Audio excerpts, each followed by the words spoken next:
Country Berry Shack in Jersey Shore. Lyra offers everything for Christmas: trees, ornaments, tinsel, holiday decorations, rope pottery, Yankee candles, primitive furniture, and glitter, plus unique gift items you can't find anywhere else. It's another world. Country Berry Shack open Monday, Tuesday, Thursday, and Friday 10 till 5, Saturday 9 till 3, 521 Allegheny Street, Jersey Shore. Did you hear about Taco Bell's apology? Yeah, they apologized for going too far with their breakfast. Like the naked egg taco and chicken biscuit nachos? It was too much.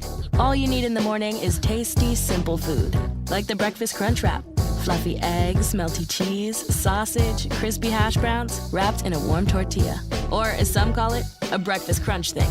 Grab one today, only at Taco Bell. At participating U.S. Taco Bell stores during breakfast hours only until 11 a.m. while supplies last. Contact local store for hours and participation, which vary. Call 570-753-5722. TLC Fuels, a family-owned business since 1998, serving residential, farm, and commercial customers from their Jersey Shore location just off of Route 220 at the Pine Creek exit. Fuel oil, diesel, and gasoline, hard coal. TLC Fuels, dedicated to providing friendly, satisfying service to all other customers. TLC Fuels, proud to be a supporter of the Jersey Shore Bulldogs. 570-753-5722.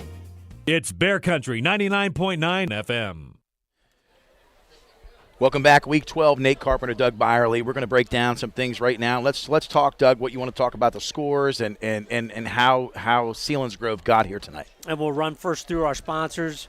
Thanks, first of all, to Steve and Elisa Wadsworth of Lock Haven, back on board as a sponsor. They were here all season long for their support of Jersey Shore Bulldog football. And thanks to River Valley Internet for, again, providing the bandwidth we need to bring you the broadcast. River Valley Internet, we never forget you have a choice. And really special thanks to our community sponsors, in particular Susquehanna Transit, Subway in Jersey Shore, Lytic Farms, and SNL Builders for providing the funding to let you see the video of tonight's game, free on the YouTube channel, Bear Country 999. If you just search Bear 999, it'll come right up. They provided a big check to the PIAA to allow us to do the video and the audio, and we really, really appreciate that. We'll talk about our other sponsors as we go through the game. And Nate, Selinsgrove comes in at 9-2. They've won 7 of 8. Have played really well. Their only loss on the road, a shutout loss. A little bit of a surprise in that they got shut out, but they lost to Mifflinburg 19-0. But that has been quite a while ago. They shut out Milton on the road last week in the first round of the district playoffs. So this team, Nate, from Selinsgrove is playing very, very well. We'll jump back to Game 3 when Jersey Shore won handily 63-0, scored 21 points in the first quarter, 28 in the second, 49-0 at half, ended up 63-0. Tremendous rushing ball games for the Bulldogs, 8 touchdowns on the ground, 2 each for Hayden Packer and Elijah Jordan, had over 379 yards rushing as a team. Brady Jordan threw the ball a little bit, 4 for 5 and 109 yards and a TD. Again, that was way back in Week 3 when Selinsgrove was not the team they are today. Had a lot of guys out, different makeup, so very, very different composure of that. And again, last week, Jersey Shore rolled 63-12 over Shamokin, who came in at 5-5. Had some athletes, Brett Nye, Zolkowski, the receiver, but man, did Shore roll. 35-0 in the first quarter, Nate, and the ball game was over. Ended up 49-0 at half. Added on to that in the second half. So really has played well. Obviously, the Bulldogs have in the last couple weeks. And, they're geared up, Nate. They have a chance for their 5th consecutive 4A final. We talked about it last week. If they can get that win and get to that 5 in a row for district titles, they would join only Southern Columbia in District 4 that has won 25-plus district titles at the AA and single A level. So it's a unique group that the Bulldogs certainly want to add to, and they want to start it out. They're just playing well tonight, do the things they've done all season long, and get a win over a good rival. Well, the unique thing, we'll talk specifics about players and personnel when we come back. But tonight, this would be the 5th district championship in a row where Shore could be victorious over the Grove. So that's impressive. The 8th time they've matched up in 10 years. So it's pretty impressive. These teams know each other well. We talk about this. It's playoff time. It's district championship time. The state run is not here. It's one and done. You got to. The victor plays next week. The loser doesn't. We're going to come back and talk about offense, defense, special teams. Selinsgrove, Jersey Shore tonight. Thursday night lights. It's a great day to really just kind of take a deep breath and say, if you're not coming to the stadium, check us out on Bear Country Sports the Bear Country 999 on YouTube. There is video and audio tonight. You're listening to Jersey Shore High School football on the Bear Country Sports Network. At Boot Barn, we believe that the cowboy boot is an American icon. Today's boots are not only rooted in history, but are enhanced with modern technology features for the working cowboy. Ariat boots are built with advanced technology that provides the comfort and support of a high-performance athletic shoe, yet still has the functionality and durability of the iconic cowboy boot. And at Boot Barn, we carry over 250,000 pairs of Ariat boots nationwide. Ariat at Boot Barn. On your way from here to there, visit the Oval Country Store for snacks, ice cream, Sunoco gas, and terrific sandwiches made while you wait. Located in the beautiful Nippenose Valley. Oval Country Store, 237 Middle Road, Oval. 570-745-7777. 745-7777 for the Oval Country Store in Oval. Proud supporters of the Jersey Shore Bulldogs. At Penton Automotive, they are ready to serve you. They take pride in their full-service vehicle repair shop. They'll fix everything from complex car repairs on all makes and models to simple automotive services like an oil change or tire rotations and alignments. Open Monday through Friday and Saturdays by appointment. Visit their Facebook page for more information. Penton Automotive Auto Repair, 579 Old Route 220 in Jersey Shore. Call today, 570-398-5555. Caring for customers with old school value. That's Ex-Agway in Jersey Shore. Community oriented, that's why they're sponsoring the Jersey Shore Bulldogs push for a state title. Ex-Agway has been providing home and ag products for over a generation. You need anything from weed to feed, we have it. Lawn and garden, pets, wild birds, or supplies for around the home or farm. You'll find what you need at Ex-Agway, open 8 till 5 weekdays till noon Saturday. 112 Harris Street, Jersey Shore, 570-398-2770 for Ex-Agway in Jersey Shore. When you work in the kitchen, what you cook often ends up on your clothes. Ugh. I used to add a little extra bargain detergent on all my stains. But then I realized, is it really a bargain if I have to use more? Now I use Tide Simply. One cap is all you need to deal with tough stains and odors. Best of all, it works on a line cook's budget too. And just like this line cook, Tide Simply gets the job done. Table 10 up. Tide Simply. Tough on stains, easy on your wallet. Want to sell a house? Want to buy a house? Then call the Dave Winkleman team at Anchor Realty in Lock Haven. Dave's a graduate of Jersey Shore High School. He and his wife Jan live in South Avis, the parents of 7 children. So you know the Dave Winkleman team is motivated to market your home and find you a new one. 570-858-0777. Ask Dave how he can guarantee your home will sell within 90 days. The Dave Winkleman team at Anchor Realty, 57 Belfont Avenue in Lock Haven, ready to serve you. 570-858-0777. The Bear is Cutting Edge Country, WQBR. Coach Gravish, Nate Carpenter, it's a great day to be a Bulldog. Sure is. Always a great day to be a Bulldog. Week 12, last week started the PIAA Quad A playoff run, and Shamokin came to town. Good fan base out in support. I don't really recall things clicking quite like they did last week. 35 points in 6 minutes. It was a barn burner out of the gate. What do you have to say about the last week's game performance and how you guys have continued to prepare for this week? You hear me say it a lot, and it's probably like a broken record, but it's all preparation. It starts when we leave the field the previous week, talking a little bit about our opponent, have fun, enjoy it. Next day, feel good about it, and then by dinner time, make sure you're focused on next opponent. And so this week we're focused on next opponent, but last week we had a great week. Every day is a building process. Monday's mostly team meetings, film, analysis of, the upcoming opponent and talk about alignments, assignments, those kind of things. And then Tuesday we get right after it. Tuesday's primarily and mostly a defensive day. We do have offense in there. So Wednesday's primarily an offensive day. We do have defense and specialties in all those. And then Thursdays, we do everything. It's a simulated game at a fast tempo. But we work a lot on specialties. We were pleased with the specialties last week. We like to believe that we can play transitional, situational football where we go from, a good kickoff cover, pinning them down deep in, a corner of the field, 3 and out, get a punt, get a good field position, get good punt return yards. Our goal in punt return yards is 7 yards every time. And we've done that as well as we've ever done it with the punt return game. So we're doing well there, and then it goes right into offense. So we want to try to have 5 yards on first down. We want to be in manageable down and distance situations, which we were. And, then get in the end zone. Have very few penalties. Put the ball through the goalpost when it's the PAT time. I think Breck's probably set a record on all that type of stuff. I'm not sure in the counts, but 84 for 90. 84 for 90. PATs. But if you added both of his years and how many PATs and points that he has and field goals, it's something special. Absolutely something special. Well, great decision made here by the administration and athletic director. They're going to bump the game up Friday, expecting monsoon rains, 2 to 3 inches of rain. This field's held up great all year. So you'll be playing tomorrow night, Thursday night. And did that change your weekly prep at all?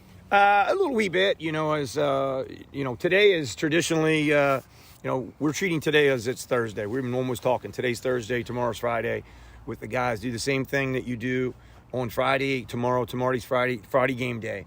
And so, we did our traditional Monday.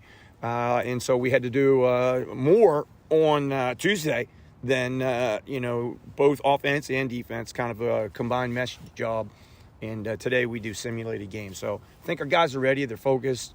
And they're looking forward to an opportunity to play at Thompson Street Stadium one more time. These seniors have been with us a long time. Guys like Hayden Packer, Cooper Peacock. This is their fourth championship game that they've actually played and participated in. So we're expecting those guys to play great. And big-time players play big time in the big games. And anytime you can play at Thompson Street Stadium, it doesn't get better than that. It's one of the best places to play in America.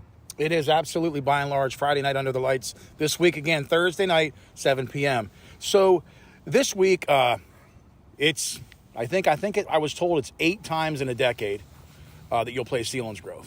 So you've played them a lot. This time, earlier in the year, 63-0 was the final. I know you're focused on this week. You're 0-0. You want to go 1-0. What are some of the things that Selinsgrove likes to do, and where do you see yourselves? I mean, you're preparing, you're ready, but where do you see yourselves doing this week? They return a couple players that they didn't have first time around. They have a running back that is pretty talented. He runs a good I formation, I run game coming right at you, both to the weak side and the strong side of a formation. You can't fall asleep on the fullback because he's a big kid, and they'll try to slam it in there with the fullback. Their quarterback returns. He didn't play last time. Their quarterback that played in the previous game, he's one of their top wideouts, so he's a good wideout prospect that wasn't a wideout in situations first go around. But I still have a lot of confidence in his defense and assistant coaches that they're gonna bring their A game. We expect them to play their best game, offense, defense, specialties. In all facets, to be the best game of all 12 games this year. Week 12, it seems like the year has just flown by at record speeds, and I guess that's what happens. They say time flies when you're having fun. The Bulldogs have just been red hot all year, and I don't expect a letdown. But, the feel-good stories continue to cross my desk, and I know tonight as I walked in the stadium, the Annis Fort Youth Football League is here. They're playing Selinsgrove, as you mentioned, this week as well. What's it mean when you say tradition never graduates to have nights like tonight where you can mentor and shed light on a young program? Yeah, I mean, the coaches have really reached out over the last several years, and it just keeps growing each and every year with our relationship, my relationship with the youth program. And, they started their heat acclimation and some voluntary workouts. They started as early as June the 1st. And so, many of our guys that are seniors, some juniors, some of them have a brother, in the system. They were over there for some of those voluntary workouts throughout the summer.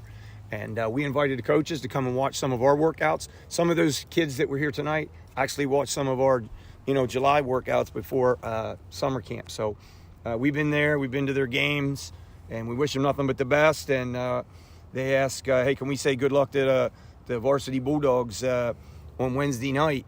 And we said absolutely. We're happy that they wanted to show up. We wanted to wish them the best of luck because they're playing the same opponent that we're playing this week for the district championship. So it's kind of cool. They're excited about it. Their players all know who our players are, and many of our players know who they are and their coaches. So it's a good relationship, and I can't ask for much more from our youth football program at Jersey Shore. They help keep sending the players right on to the middle school help us continue with tradition never graduates. Yeah, and Coach, thanks so much. I know you're busy and you're focused on the kids, and I continue to harp on excellence over ignorance. I really believe this program sets a precedent and example. I couldn't be more proud that you take the time out of your busy schedule to hang out with us at the Bear Country Sports Network. It's a great day to be a Bulldog. It sure is. Thank you very much. If you're 19 or older with certain underlying medical conditions such as asthma or diabetes, you can get vaccinated against pneumococcal pneumonia, a potentially serious bacterial lung disease that can disrupt your life for weeks. If you're 65 or older, it is also recommended you get vaccinated against pneumococcal pneumonia. No matter the season, talk to your doctor about vaccination today and learn more at lung.org/protect yourself. A message from the American Lung Association in collaboration with Pfizer. Furnished by the American Lung Association.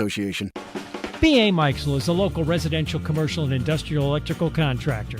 With over 10 years servicing north central Pennsylvania, B.A. Meixel has built relationships with home and business owners in Jersey Shore and beyond. Trust B.A. Meixel's trained electricians for all of your electrical needs. Take advantage of their industry-leading warranties. Call 570-398-7837 today to find out more. B.A. Meixel Electric, a proud supporter of Jersey Shore sports. This is Loyalty Lab Interview 6. Subject, grandmother's loyalty. Margie, what do you do when your grandson misbehaves? Angels don't misbehave. Here we study the most loyal, like you and... Oh, there goes the lamp. Shouldn't have put it there. Shell and the Fuel Rewards program has our members' backs, too. It's super easy to save on every gallon. Loyal, just like how you acted like that wasn't his fault. Someone should clean that up before he gets hurt. Yes! Loyal, just like that. 10 years of FR.com. Terms and conditions apply. This playoff game is sponsored by Mealy Manufacturing, makers of the Pennsylvania skill games you find everywhere. Powered by Pacematic and manufactured in Muncie, Mealy Manufacturing is the skill game industry leaders. Their games provide legal entertainment to players and the opportunity to use their skills and strategies to win every time. Vastly different than gambling or casino-style games, skill games require players to think and take action to win. Mealy Manufacturing, supporting the community, employing local workers, and supporting the Jersey Shore Bulldogs. 800-338-8401. Caring for customers with old school value. That's Ex-Agway in Jersey Shore. Community-oriented, that's why they're sponsoring the Jersey Shore Bulldogs push for a state title. Ex-Agway has been providing home and ag products for over a generation. You need anything from weed to feed, we have it. Lawn and garden, pets, wild birds, or supplies for around the home or farm. You'll find what you need at Ex-Agway, open 8 till 5 weekdays till noon Saturday. 112 Harris Street, Jersey Shore, 570-398-2770 for Ex-Agway in Jersey Shore. Trust us in your time of need. Frederick B. Welker Funeral Home in Jersey Shore. We offer limitless options to celebrate lives and comfort loved ones in comfortable home-like surroundings. Personalized monuments and memorization. We want to support you during this difficult time. Count on us to help you plan a personal, lasting tribute to your loved one. Proud to be part of the community, supporting Jersey Shore sports. Frederick B. Welker Funeral Home, 125 North Main Street, Jersey Shore. 570-398-1225. Cutting Edge Country, WQBR, The Bear. Nate Carpenter, Doug Byerly, always a privilege, Doug, to work with you. It's always a joy. And tonight, this is going to be interesting. You know, Selinsgrove comes in, healthy. Seems like they have a full team. Players in the right positions tonight. I'll just mention special teams real quick here. Carter Young is the real deal for Selinsgrove. Kickoffs, he was kicking field goals from 45 that might have been good from 55 on this grass surface tonight. Again, the field's in great condition. His punts, he's averaging 36 to Peacock's 37, but he gets tremendous hang time under the ball, which could limit what has been an absolutely stellar return game by the Bulldogs all year, sewing up solid field position, flipping the fields immediately with the Alex Jackson 5-2 defense, putting teams chronically inside their own 20 night in and night out. So that's a special teams. I think they're both, even with Breck Miller and his leg and the excitement on the return game and the things that Cooper's done this year, I think it's one of the most balanced special teams. Now, what do you think offensively and defensively tonight? Yeah, and I agree with you. And just one thing to add on the special teams, last week, Cooper Peacock averaged 20.2 yards on 5 first-half punt returns, and his 37 and 28-yard returns set up touchdowns in that 35-point first quarter. So really, really key. You know, for Selinsgrove, and we got this from Zach Sowers, who does all of their stats and does their segment on the Steve James Jones show every week. They're playing very well on both sides of the football. Tucker Teets at 160 yards on the ground. He's very physical. The defense has been very physical, limited Milton to only a few first downs in that playoff game last week. They don't feel that the short week will be a factor. They think turnovers obviously will be a factor as it is in any ball game, but particularly in the playoffs. They feel that an advantage that Selinsgrove has is they played some close games. Their only two losses are to Jersey Shore and to Mifflinburg, where they got shut out in both of those. But they've won all the rest, but they had a couple close games where Jersey Shore has not had a close game other than Canton, which they still led that game all game long. So will that be a factor? And then Selinsgrove plays a little bit of a unique defense. You mentioned, Nate, that obviously Jersey Shore plays the 5-2. Selinsgrove plays the 3-5, really takes advantage of their athletes at that second level in the linebacker position. Can they continue to shut down the rushing game like they did last week against the Black Panthers of Milton? Here tonight against the Bulldogs of Jersey Shore, that'll be the key. Absolutely, and as both Selinsgrove and Jersey Shore come out tonight, you can hear the Selinsgrove faithful. They're out in full effect tonight. Solid band here. Of course, we always broadcast from the visitor sideline. But when you look at Mark Pastore, the quarterback of Selinsgrove, last time they played, he wasn't out there. 71-117 for 1,150 yards on the season, about 127 yards a game, and a QBR rating of 114. Pretty solid numbers. And when he has the opportunity to throw to Gavin Bastian, that can be electric. Also can throw to Tucker Teets out of the backfield, as well as Nick Rice and others. So Selinsgrove is going to look to spread the field at times and take advantage of that while establishing the ground game with Tucker Teets. Look for the Bulldogs to try to get pressure, as they always do. Put teams in third, put Selinsgrove in third and longs tonight and take advantage of that. And that's what they did in that first game. They put pressure on Gavin Bastian, who was playing quarterback instead of wide receiver, obviously not in his original position, put pressure on him, and they had no passing game at all, really made them one-dimensional. That probably won't be the place tonight. We have a veteran quarterback, even though he's young, started since last year as a freshman. He's very good. He can really throw the ball, and they have some weapons. And Bastian at that wide receiver position, Nate, he's very, very good. So if they can establish something early, Selinsgrove through the air to balance out what they're doing, they could be very tough. So, Nate, we're going to take a break, go back to the station. You're listening to Jersey Shore Bulldog Football on the Bear Country Sports Network. Have you wanted to speak a new language but thought it'd be too difficult or take too much time? Then try Babbel. In just 15 minutes a day, Babbel teaches you conversations that you will actually use. With 14 languages and lesson topics like travel, business, relationships, and more, you'll learn what matters most to you. Babbel. Language for life. Learn a new language with ease. Go to Babbel.com to try for free. That's BABBEL.com. B.A. Meixel is a local residential, commercial, and industrial electrical contractor. With over 10 years servicing north central Pennsylvania, B.A. Meixel has built relationships with home and business owners in Jersey Shore and beyond. Trust B.A. Meixel's trained electricians for all of your electrical needs. Take advantage of their industry-leading warranties. Call 570-398-7837 today to find out more. B.A. Meixel Electric, a proud supporter of Jersey Shore sports. We tried Dynovite nutritional supplement, and after a couple of weeks, we noticed a big difference. Our little Gizmo's coat was shinier, and there was a lot less scratching and shedding. My dog smelled and scratched constantly. We bathed and sprayed her, took her to the vet, but no results. Now, a little Dynovite in her food helps Bella keep her beautiful coat with no scratching or smell. Happier, healthier with every bite. Over 1 million pets helped with Dynovite. This playoff game is sponsored by Mealy Manufacturing, makers of the Pennsylvania skill games you find everywhere. Powered by Pacematic and manufactured in Muncie, Mealy Manufacturing is the skill game industry leaders. Their games provide legal entertainment to players and the opportunity to use their skills and strategies to win every time. Vastly different than gambling or casino-style games, skill games require players to think and take action to win. Mealy Manufacturing, supporting the community, employing local workers, and supporting the Jersey Shore Bulldogs. 800-338-8401. Fred Ham Incorporated has proudly served Lycoming and Clinton counties with residential and commercial trash removal since 1968. Family-owned company that cares about the environment and their customers. They provide extensive trash removal and recycling options, including bags, cans, dumpsters, even small and large roll-offs. They have a fleet of trucks for reliable pickup and convenient online bill pay. Call Fred Ham Incorporated today at 570-398-1814.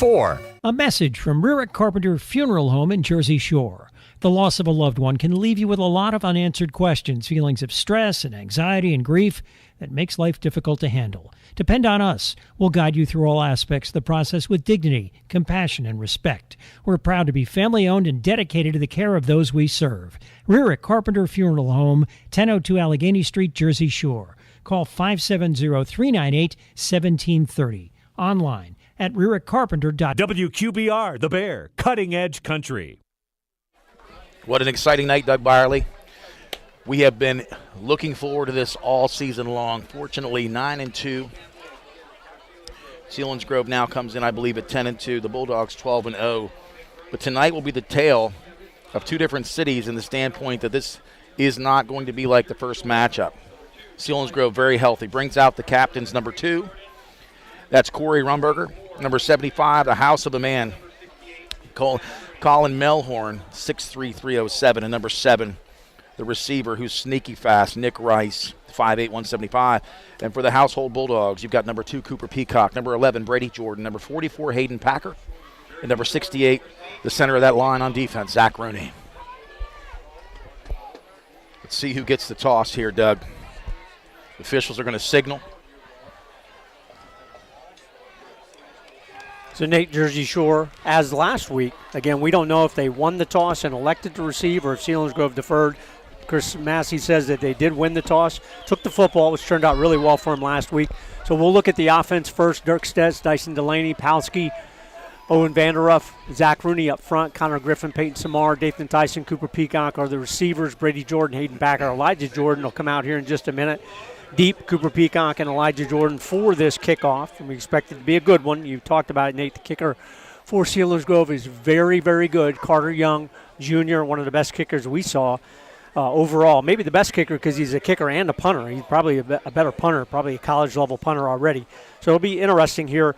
Does he kick it into the end zone and negate a return that Cooper Peacock so electric last year? The officials, Nate, are from the northern tier. Haven't seen them. Selinsgrove, and they're all white helmets. Jersey Shore in the home, orange helmets, orange jerseys, black pants. Ready to go here.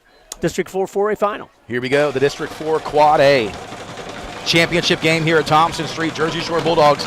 The Seals about to kick off the foot of number 33. Carter Young kicks it high and deep. Cooper Peacock runs and gets it at the 10, 15, 20, 25, outside the hash marks, down the sideline, 50, 45, knocked out of bounds at the 44-yard line of Selinsgrove, and he took that, and the Jets were in full effect. Really good line of blockers up front from all those offensive guys, and then that second tier gave him a good angle. Good recovery by Carter Young and the kick team to hold that to even a longer game, but still 1st and 10 inside Selinsgrove territory at the 44. Twins right, twins left in the gun with Hayden Packard single back as Brady Jordan left to right motion. Hayden Packard on the counter, and they're there. They were ready for that counter tray up front. Selinsgrove stout and mobile. Ethan Miller and number 73, Austin Finelli there, and we talked about it. His Selinsgrove defense very, very good against the rush. 2nd and 10 in the gun. Brady Jordan hands off, fakes it, goes outside. It gets outside, makes a man miss, makes another, gets a good block, and he slips up actually, Doug. Tried to make a cut, able to pick up 5 on that carry. And Gavin Bastian, the wide receiver, stand out very good in the defensive backfield as well. Ended up being about a 7-yard game, so 3rd and 3 here for Jersey Shore. Brady Jordan has been in the gun, trips left, single right, single back as Hayden Packard to his left. 3 down linemen. Here comes the option. Brady Jordan just keeps it inside.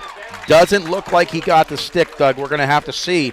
This is going to be really close. It's either 4th and a half yard or 1st down. Right at the line at the 35, so he is short. Not quite a yard, but 4th down. Again, you're in that territory, Nate, where you're going to go for it no matter what.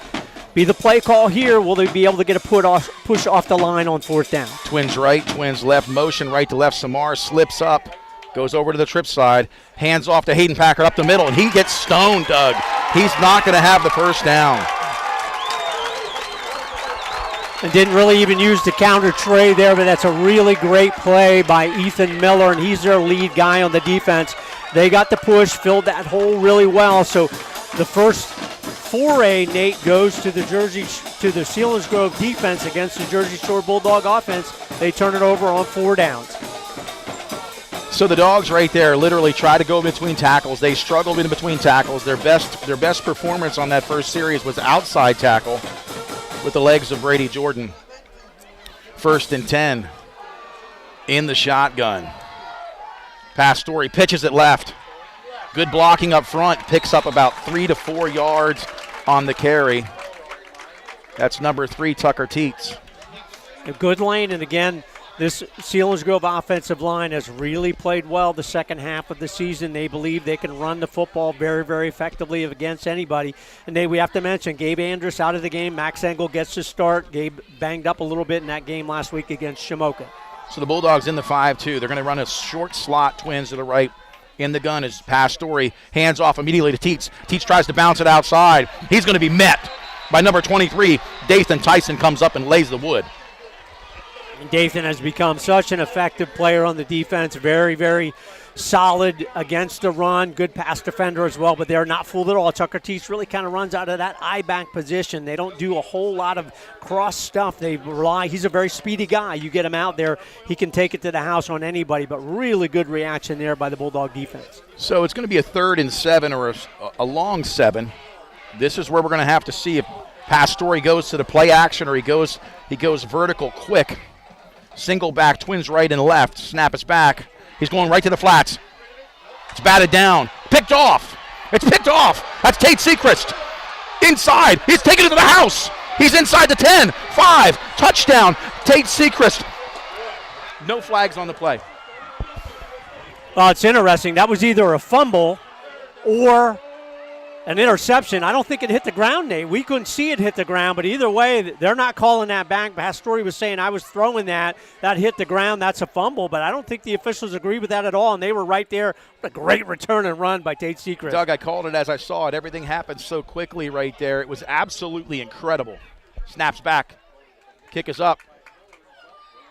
Miller's kick is good, and I'll tell you something, Doug. Just like that 7-0 on an absolutely 3rd down and 8.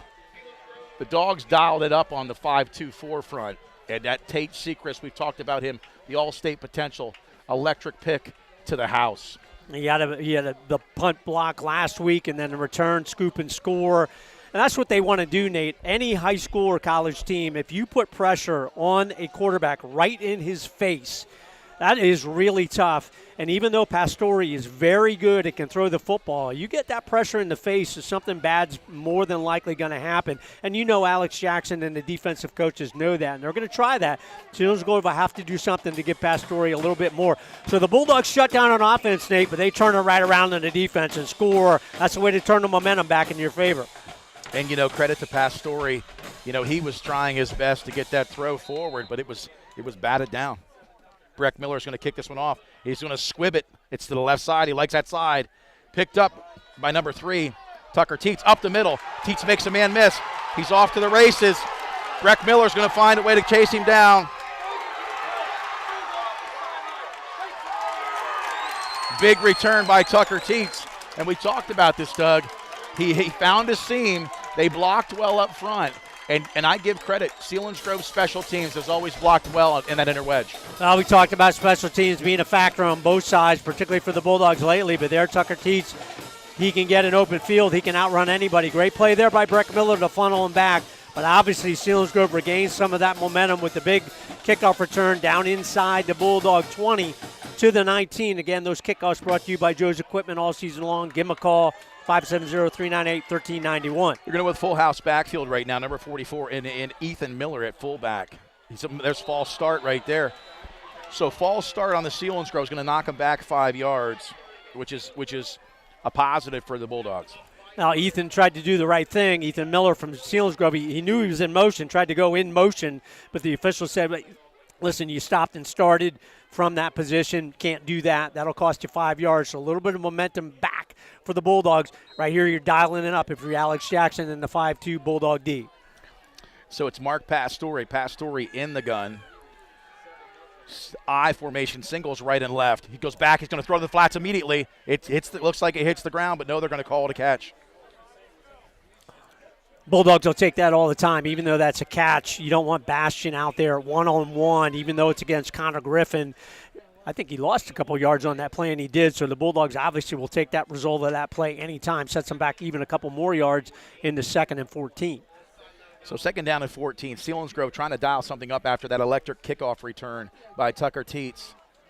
Inside Bulldog territory on the 22 in the gun. Mark Pastore, single back behind him is Tucker Teets. Handoff between the tackles, and he's met immediately by number 36.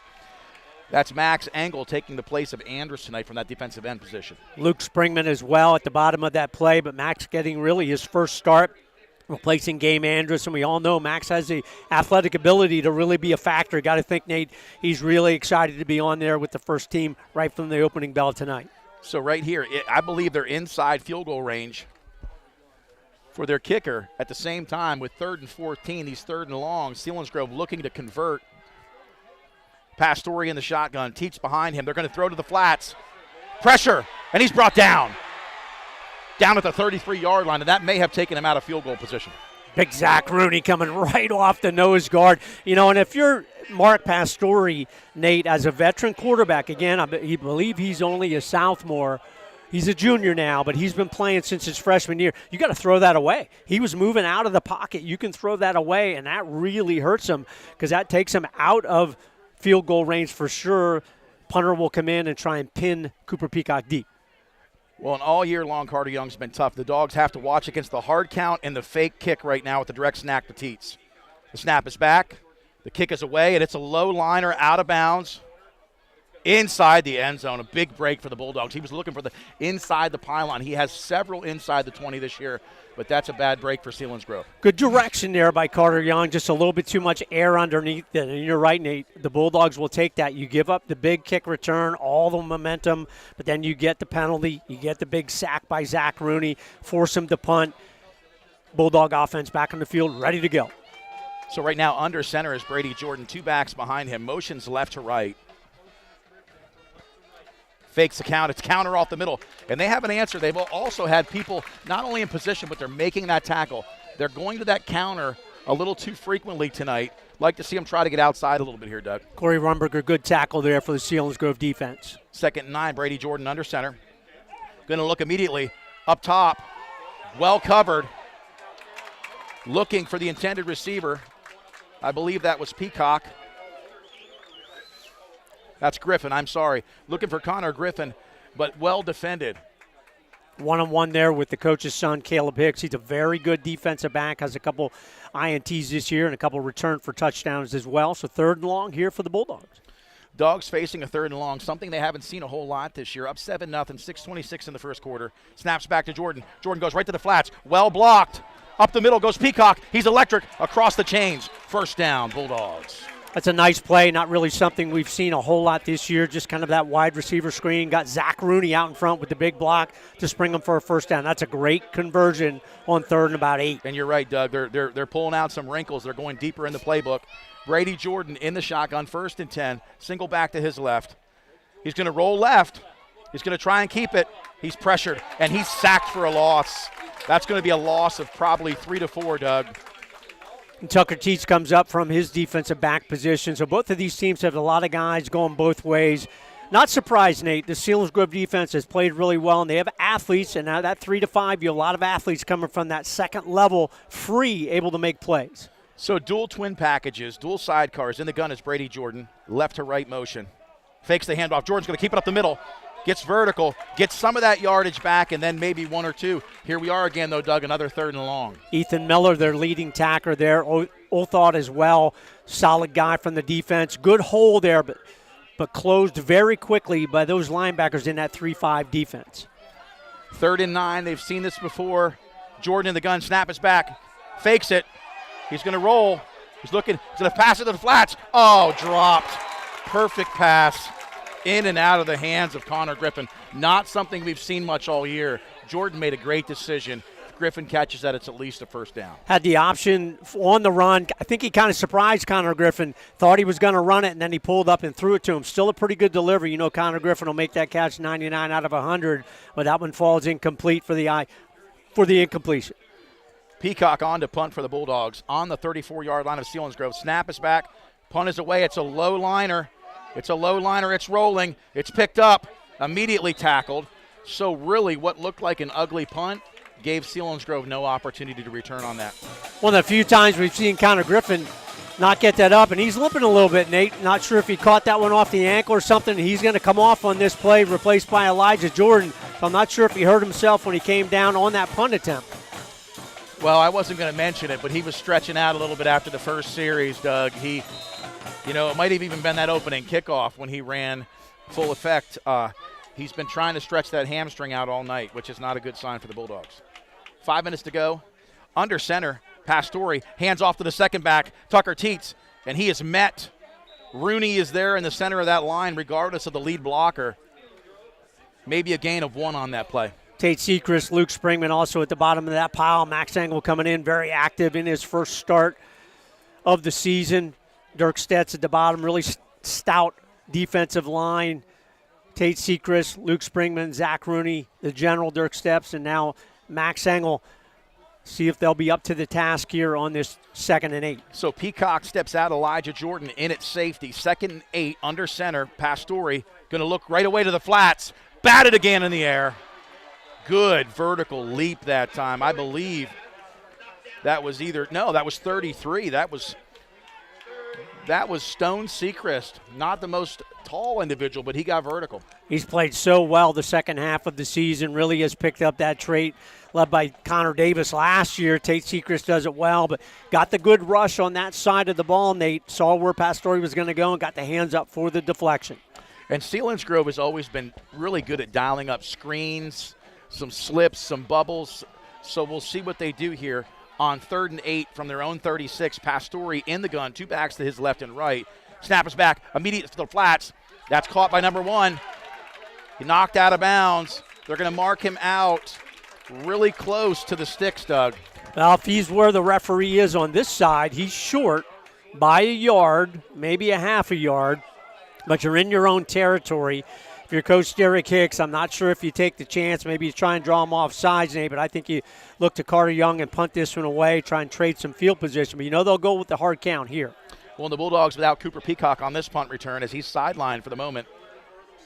Watch for the fake and the hard count. They're going to try to draw the Dogs off. They've got to be disciplined here. Fake. It's a fake. And we saw that, Doug. We saw that coming. I was anticipating that quick. We talked about that on the last series.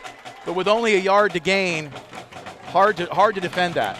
Very hard to defend because you're spread out a little bit. You short-snapped it to Tucker Teets, and they're able to get a hold just enough. Only picked up a couple yards, but they only needed about half a yard. So Selinsgrove does take the chance, and they convert in their own territory, 1st and 10 from their own 47.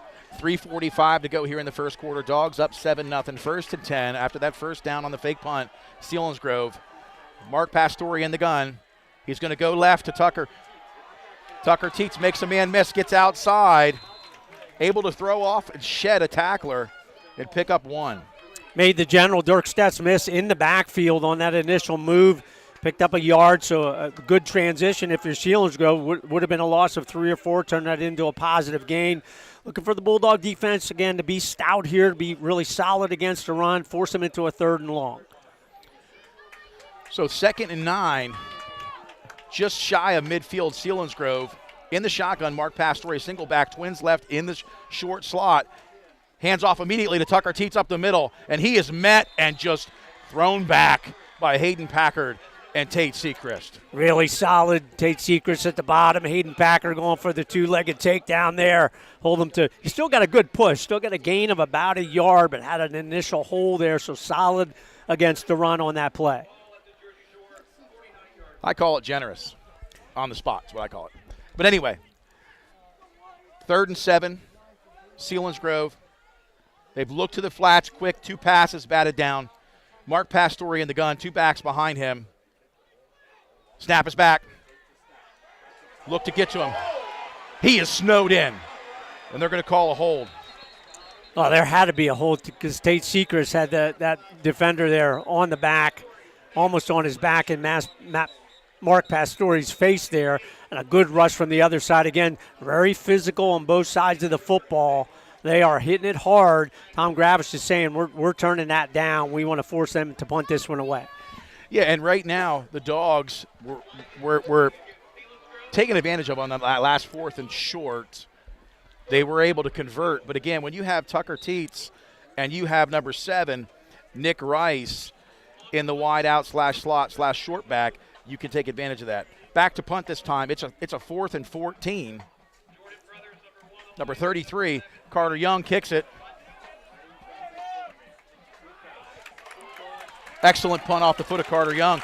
And that's where not having Peacock in the game to come up. That's where normally you see a fair catch, or you see at least them not let that roll out 16 to 18 yards more. Yeah, that's tough because Brady Jordan replaces him on the punts, and even though he's returned punts in the past, he's really not done since last year, and you don't want to take a chance and fumble it away and give it back to the Selinsgrove offense deep in your own territory. So you give up some yardage there. So the Bulldogs starting deep from their own 10-yard line. So we talked about this. Selinsgrove able to flip the field and control the personal field position tonight. Under center, Brady Jordan hands off immediately. No, he fakes it, keeps it. He's just trying to get some breathing room, Doug, with the pickup of maybe 2 on that one. Yep, ended up using Hayden Packer as a blocker on that play and able to squeeze ahead for a couple. So a little conservative call on first down, but that's a right call. 2nd and 8 on the 12-yard line. The Bulldogs with a minute and a half to go in the quarter. Snap us back. Going to look deep down the field. Short. It's thrown short. And that's picked off. No, they're going to call it incomplete. Out of bounds.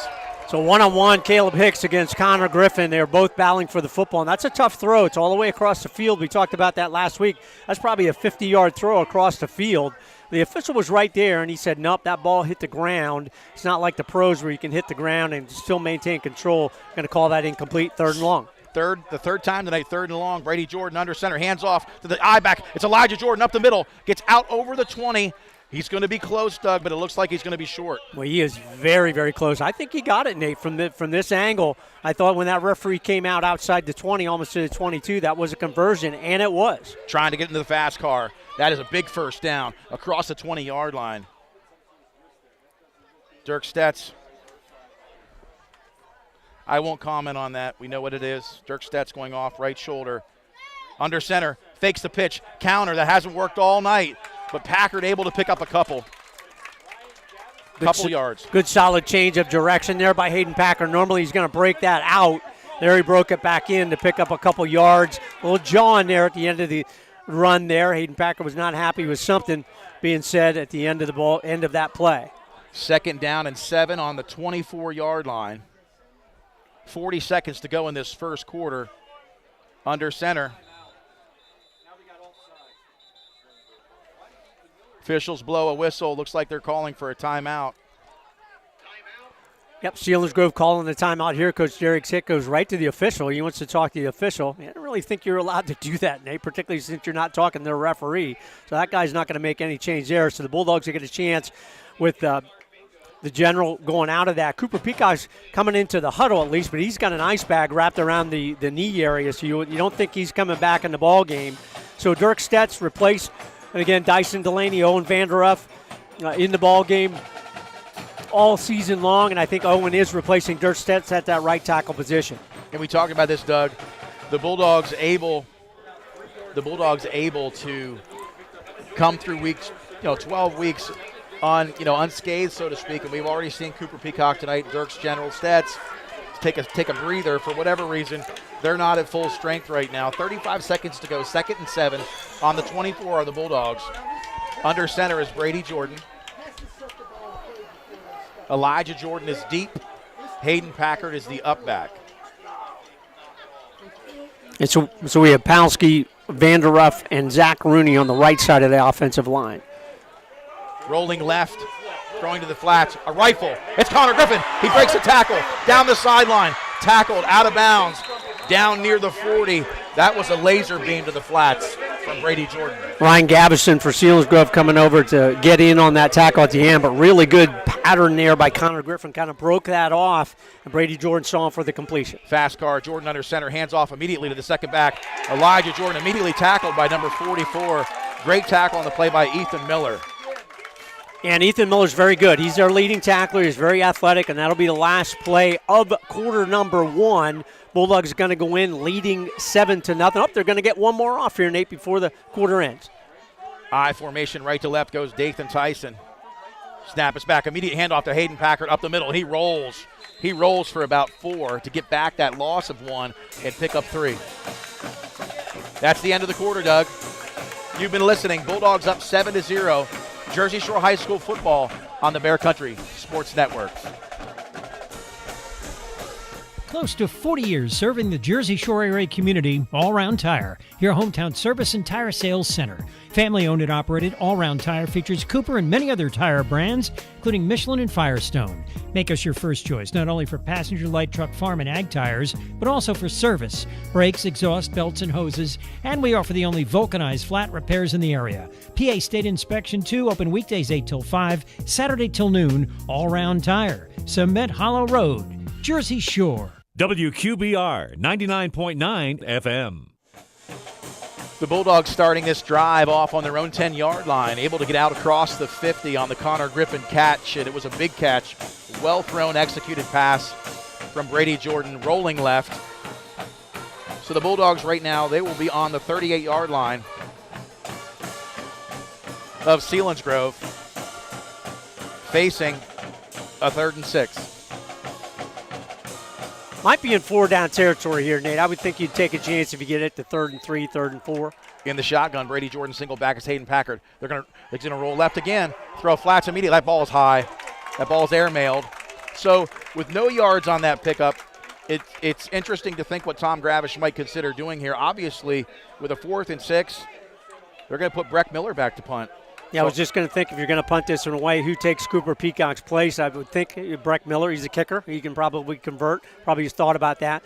And I agree with this, Nate. Maybe you try and field position, pin Selinsgrove down deep if you get a good punt off the foot now, Breck Miller. And I would kick away directionally. I would kick away from the return man. And he does. It's off the side of his foot, but it's going to be inside the 10. It's going to be down inside the 10. Excellent kick. There's Breck Miller. Just what he needed to do. Not too much, not too little. Inside the 10, down around the 7. Yeah, just kind of pooch it up there. Let your return guys get down there to cover. Did a good job. The Selinsgrove return man did the right thing. Couldn't come up and catch that one, get away from it. So they'll start deep in their own territory at about their own 6. So here, Nate, you want the Bulldog defense, if you can, come up big, pin them down, have a chance to flip the field for the first time in this ballgame. And again, Cooper Peacock out. Dirk Stetz out as well. Owen Vandorf was in on the offensive side, but Dirk Stetz is back in here, Nate, on the defensive side. Won't be surprised if he only plays on one side of the football. So Stetz is down inside right next to Rooney. Under center this time, Mark Pastore. Teats to his right. That's a stretch play, off tackle, and he is just mowed in. Teats is really effective when he gets a lane and has a chance to cut back, and you know that's been a point of focus for Alex Jackson and his defensive unit. Can't allow him to cut back lane. If he cuts back and everybody's going one direction, he'll outrun you. He can outrun anybody on the field, there's no question. So really focusing on that, loss of 2 on that play, so good first play in this series for the Bulldog defense. And we saw how dynamic Teats was on the kickoff return. When he had that lane, as you said, Doug, he was electric. 2nd and 12, ball on the 5, 11 minutes to go here, second quarter. Under center, Pastore. Hands off immediately, and Tate Sechrist is there and just dragging him down. This is where Selinsgrove not having the room. They're trying to ground and pound, and they're going to have to go to the air. Well, and they have the receivers. Gavin Bastian is very, very good. Nick Rice, Dominekchik as well. I mean, they have 3 or 4 guys that they can throw the football, but they're going to look first and foremost to Gavin Bastian. Only a sophomore, but he's a very good athlete, has good size and speed as well. You know, they're looking his way first. For sure, Bastian at 6'1", 200. And then you've got Nick Rice, who's also a stud at receiver. So 3rd down and 12 on the 5, in the gun. Looking to the middle. Hit as the ball goes up. Dathan Tyson there with a pick. Oh, and he falls down. So that's almost like a punt. Oh, it's exactly like a punt, no question about it. Maybe Carter Young could get a little bit more yards. But I tell you, Dathan Tyson, one-on-one with Gavin Bastion. He's right there. But, again, that's a tough throw. It's just like Brady Jordan when they almost had to pick. That's a long throw, about 50 yards across the field. Dathan Tyson saw it all the way, targeted that, INT, Bulldog offense ready to go. So the Bulldogs in the gun, Brady Jordan. To the right, Hayden Packer. 1st and 10 on the 44. Inside Selinsgrove territory. Jordan's going to keep it down around the outside. Gets a block down the sideline. He could be going all the way. 10-5, touchdown. No flags on the play. Just leaves, Doug. I couldn't tell whether some of those were leaves or flags, but I'll call them leaves until I hear different. Tell you, it wasn't quite the option, but he made the fake to Hayden Packer, and boy, they took it. And when he pulled that away and saw that lane, we've talked about it all season long. When Brady Jordan makes up his mind and puts it down, he can outrun anybody, and he did for the touchdown. Electric play, Bulldog offense. Palski's been so good at long snapping this year. Palski, hold is down, kick is up. It looks good. It is good. Trying to see who held the snap on that. That was Connor Griffin. So Peacock's not even out there holding snaps. So, well, you would think, Nate, he has an ice bag on his knee on the sidelines, and you said maybe the hamstring's a little tight or whatever.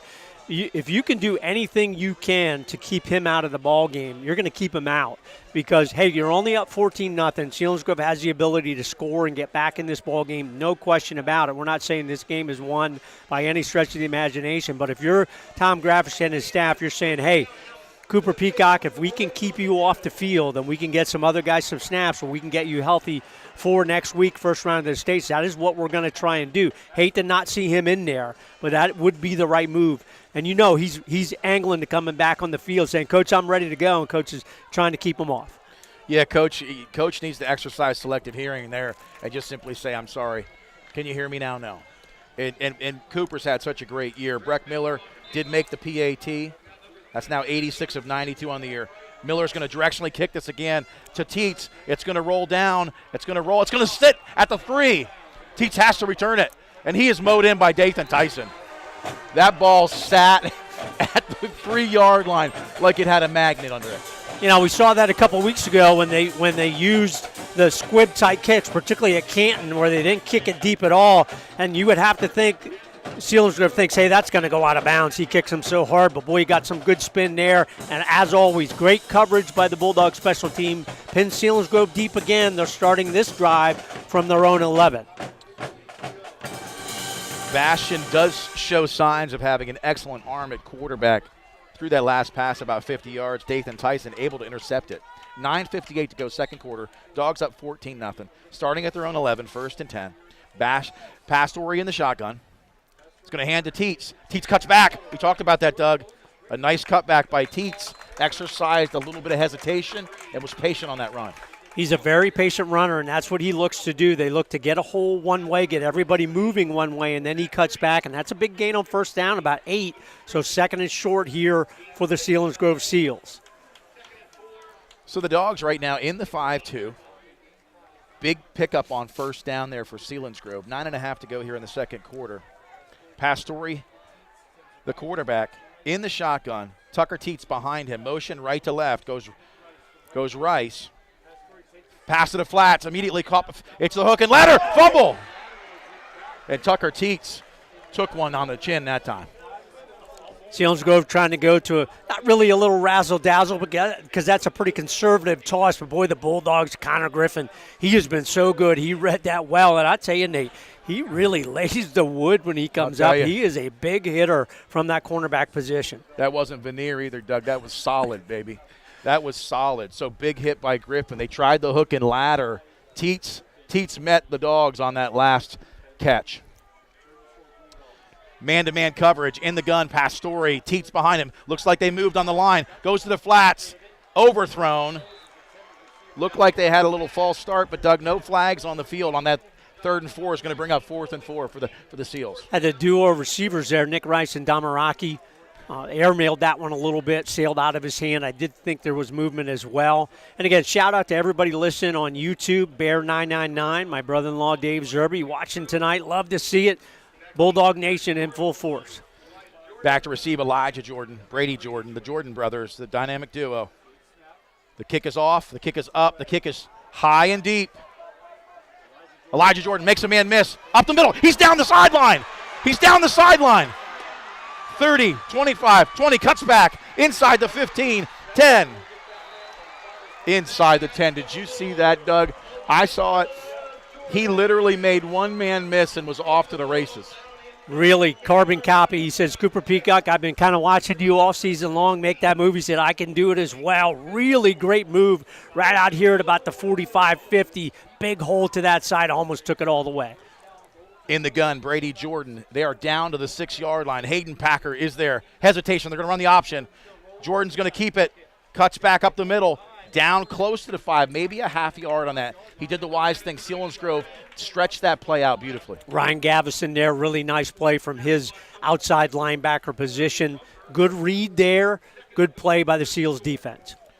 Left hash, Jordan in the gun, single back to his right. Handoff immediately left the middle. Packard is just met.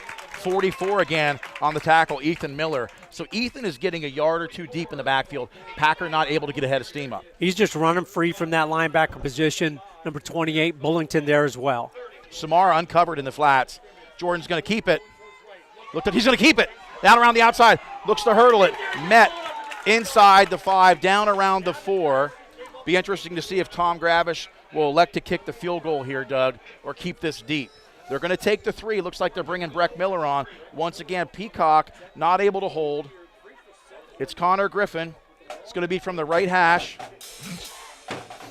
No hesitation to bring Breck Miller out, and I think it's definitely the right call.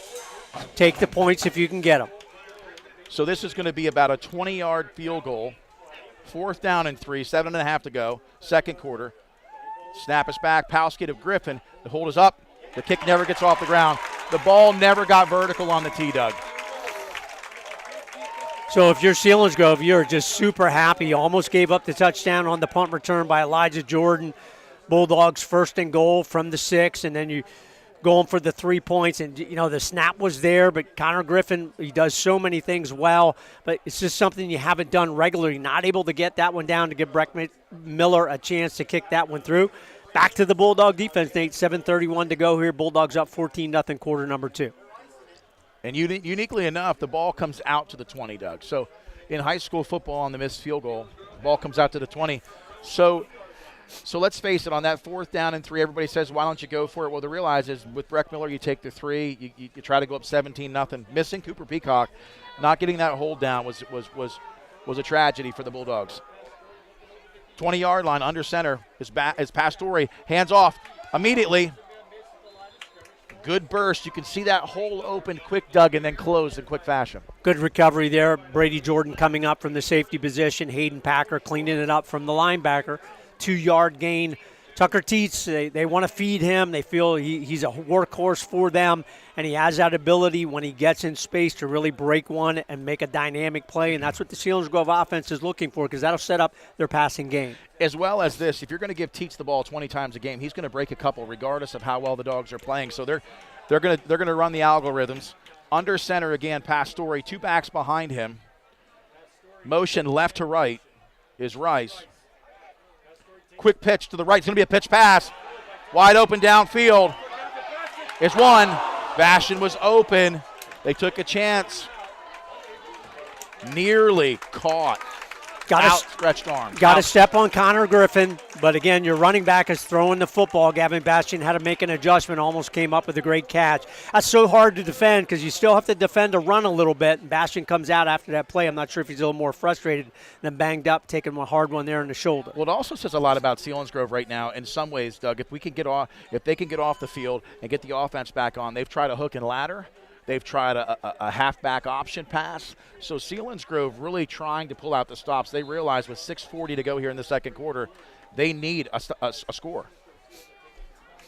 And Selinsgrove going to take a timeout to talk about this one here on 3rd and 8. And again, we want to talk about our sponsors. Thanks to Stephen and Lisa Wadsworth family of Lock Haven for their support of Bulldog football throughout the season. Thanks to River Valley Internet for, again, providing the bandwidth we need to bring you the broadcast. River Valley Internet, we never forget you have a choice, and especially Susquehanna Transit, Subway in Jersey Shore, Lytic Farms, and SNL Builders providing the funding to let you see tonight's game for free on our YouTube channel, Bear Country 999. You can just search Bear 999. It'll come right up. Please patronize all of these great contributors to our community. Kickoffs as well, where we've only had a couple, brought to you by Joe's Equipment, offering sales, service, and parts. Cement Drive in Jersey Shore, 570-398-1391. Good ball game, Nate. We expected it. District championship, playoff atmosphere. Selinsgrove certainly has come to play, and Bulldogs playing without at least one of their stellar players, Cooper Peacock, on the sidelines here for most of the first half. And for the Dogs, I mean, you're not just missing an excellent athlete. You're missing a team leader, a co-captain. So that's 3rd down and 8, 6:41 to go. In the shotgun, Pastore teats to his rear. Twins right. They're going to look to throw. Immediately, he's pressured, and he's going to be brought down. When you get into that 3rd and long with that Alex Jackson 5-2, they're going to bring 6 hats, and that's just what they did. Luke Springman, Zach Rooney, Tate Sechrist, all will probably get a part of that. We'll have to see who comes out with the credit for the sack. They're knocking Luke Springman on the back of his hands, and I got to give a shout-out because I kept calling him Lee Springman in last week's ball game. But Luke, solid last week, solid all game today as well. Back to punt again. Carter Young with his foot inside the 5-yard line. The Elijah and Brady Jordan deep. Another kick. It's short. It's low. Get away from it.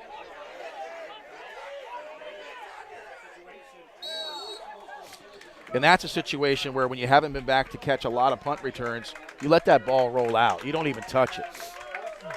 Elijah Jordan certainly tracking on it. We've seen Cooper Peacock pick up so many of those and get an extra 5 yards. Great punt there by Young to flip the field a little bit. Still good field position for the Bulldogs. 1st and 10 from their own 45, 55 to go here in quarter number 2. Bulldogs up 14-0.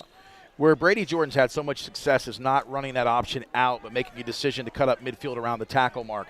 In the gun, Elijah Jordan left to right. Hands off to Hayden Packard. Hayden Packard, again, met immediately by number 44. And there's a lot of jawing going on. And, of course, you know, Ethan Miller is a great athlete and just continued smack talk after every play. Yeah, they've really scouted that cross play very, very well. 2nd and 10, Jordan keeps it. He's going to keep it. Down around the outside, gets a block. Outside, 1st down, holding. Looks like they're going to call a hold. Yep, this one's going to come back through that flag early, but a good run, good sprint there by Brady Jordan. Would have picked up a 1st down, but this one's going to come back, so it's going to be 2nd and longer for the Bulldogs. That's unfortunate. You know, we haven't seen a lot of flags tonight. This Northern Tier officiating crew doing a good job and not really calling a lot. And that when the plays get outside the tackle box, out around the end, that's where you see most of the holds. I didn't see it, but I was further down the field. I was tracking Brady Jordan on the carry. So ball's going to be down, Nate, inside the 30, right about the 30, actually at the 29. Twins left, twins right. Hayden Packard the back. Brady Jordan the shotgun. Snap is back. He's going to roll left. He's going to go deep. Outside, out of bounds. Intended for Connor Griffin, out of bounds. But, you know, they've rolled left a lot tonight, Doug, and that's hard for a quarterback to roll left every play and throw right-handed. Really good throw, though, and a good catch by Connor Griffin, but just forced out of bounds there by Caleb Hicks. And we talked about that. Hicks is the coach's son. Really does a good job. Uses the sideline as an extra defender and pinned Connor Griffin along the sidelines. Didn't allow a great alley to throw there. So 3rd and long for the Bulldogs after that holding penalty. So it's going to be 3rd and 21 on the 29. Brady Jordan the shotgun. Twins left, twins right, right to left motion. Always interesting because you don't see it, but boy, Selinsgrove, they're backing up. So number 73, Finelli, who's been tough inside there. You know, it's interesting, Nate. Selinsgrove's not real big. They really match up well physical size-wise with Jersey Shore, but boy, they are athletic out of that 3-5 defense. They have a lot of people roaming around free. It's hard to get to them, to get a block on them in the running game. And they're a great weight program down there in Selinsgrove as well. In the shotgun, dual twins, 3rd and 16 on the 34, right to left motion. Fakes the handoff to the flats. It's Samar. Oh, wide open through his hands. That's 2 drops tonight, Doug. That's a situation where, you know, not a well-thrown football. That's a great play call. Samar in motion. We haven't seen them run that all season long. It's a difficult catch because the defender's right in front of you coming over his head to make the catch, but certainly right through his hands, right on the money for Brady Jordan. Peyton would love to have that one back for a big first down. And this is where you want to see Breck Miller kind of directionally kick on this 4th and 16 on the 34. Snap is back. Kick is up, kick is high, and it's right. Getting away from it is Rice. Rice is going to pick it up. Try to get out of bounds. There's a flag coming in late. So the folks in the press box correctly, he had singled a fair catch, and then he caught it and advanced it. You can't do that. And once you call the fair catch, you can't do anything with the football. I don't really know what that penalty is, Nate, to be honest with you. I don't know if you lose yardage on that play. You must lose something. I think on it's that a 5-yard penalty, but I'm not sure. So we're going to see here in just a second, but the referee's right. Oh. Is that what he called, guys? Well, it must be because they're going backwards. I thought he pointed to Jersey Shore, but that wouldn't be correct. So, yep, going to be a penalty against Selinsgrove. I think it's 10. Nate, yep, 15-yard penalty. Okay. So, fair catch, and then advanced it, 15-yard penalty. So, we'll take that. 1st and 10 from the 25. Did you ever hear the old song, I Lost on Jeopardy? I just did right there. So, anyway, it's a 10-yard penalty, 25-yard line, 1st and 10. Pastore in the shotgun, 2 backs left and right. He's going to throw to the flats immediately. No. I don't know what that was. Well, he threw that away, Nate. He was getting pressure right in his face again. Would have had a chance maybe to get drugged to the ground. But again, he's inside the tackle box, and there was no receiver there. He just threw that right over the tackle's head, but the officials are going to let that one go. No penalty. Bulldogs will take that pressure and incompletion on 1st down. Yeah, he did have a running back there at one point, but pretty far away at the end of that play. He threw it right into the back of a lineman. So, really, that's potentially a grounding call. They're going to let it slide. 2nd and 10, ball on the 25. There's 4:55 to go in the second quarter. Dogs up 14-0. Pastore in the shotgun. Teets to his right. He's going to hand it off to Teets. Teets is going to bounce this outside. Oh, my gosh. There's a holding. Yeah, you don't like the forecast, Nate, but I was thinking, almost said to myself, they don't call holding there. Tate Sechrist, that guy had 2 hands on the back of his jersey around the shoulder pads. That has got to be a holding against Selinsgrove. Tate is so hard to contain from that outside end position. And this is one thing with 4:40-something to go here in the second quarter. The last thing that Selinsgrove wants to be doing is going backwards because the Bulldogs, they're looking to score again. I think you take the penalty, though. You say, well, do you turn it down? It's 3rd and long. But you know what? I think you take the field position here, get them back 15 yards. You're down around the 14-yard line. And, yes, you give them back the down, 2nd and 20, but I'll take that chance. And the biggest thing right now, the Bulldogs don't want to get beat up top or beat over the middle in the deep post route. Under center, Pastore. He's going to look to the flats, immediately throw to Rice. Rice tries to make a man miss, but Connor Griffin just stands him up. That's an excellent open field flat tackle. What makes Connor Griffin so good on those type of plays is he basically breaks down like a wrestler right there and says, hey, you make the move, then I'm going to react to you. I'm not going to make the move and let you go past me. And he really does solid. So you'll give up those yards on that short play and force the 3rd and long. Well, they're going to call it 3rd and 20. It doesn't look like it's quite that long. In the gun, Pastore again. 2 backs this time with Ethan Miller leading. No, they're going to throw to the flats. Rice wide open. Rice makes a man miss, but tackled out of bounds. 7 yards short of the first down. That's great defense. They knew where the first down marker was. They said, we'll give you 8. We're not giving you it all. And they used Gavin Bastian, taking him deep as a decoy. Somebody's got to go with him, obviously, to throw to the underneath man. So they've got some good play design there, but a good reaction by the Bulldog defense to hold that. 4th and 6. Young on again to punt this one away. And the eye in the return game is a question mark for me because Young has a strong leg. Not so sure, unless he's up in the fake realm, why Brady Jordan is so shallow. And that's the worst kick we've seen all night. Off the side of the foot, that's not the typical. Oh, he kicked so well in that first game that we saw him, and he had plenty of time. No rush there, right off the side of the foot, out of bounds. I thought it was at about the 50, but this official walks all the way back to the Selinsgrove 42. So the Bulldogs, man, you'll take that all day long. 1st and 10 Bulldogs, 3:17 to go, up 14-0. Great field position on the Seals side of the 45. So the Dogs in the Under center this time, Brady Jordan, Hayden Packard, Elijah Jordan tailbacks. Pro set left and right, goes motion with Connor Griffin. 1st and 10. Jordan's going to fake it. He's going to keep it. Down the field.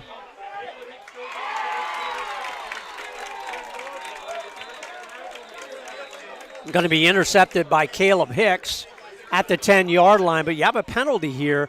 I think they're going to call an illegal formation. I'm not sure why that was an illegal formation. That's a good play by Brady Jordan, but he kind of threw it on the run, never was able to set his feet because he had the man open, Connor Griffin downfield, but that'll get turned over. They'll obviously turn the penalty down and take the INT. I don't understand how you can negate a pre-snap penalty, though. I don't think it was pre-snap because he didn't toss that till they were in motion.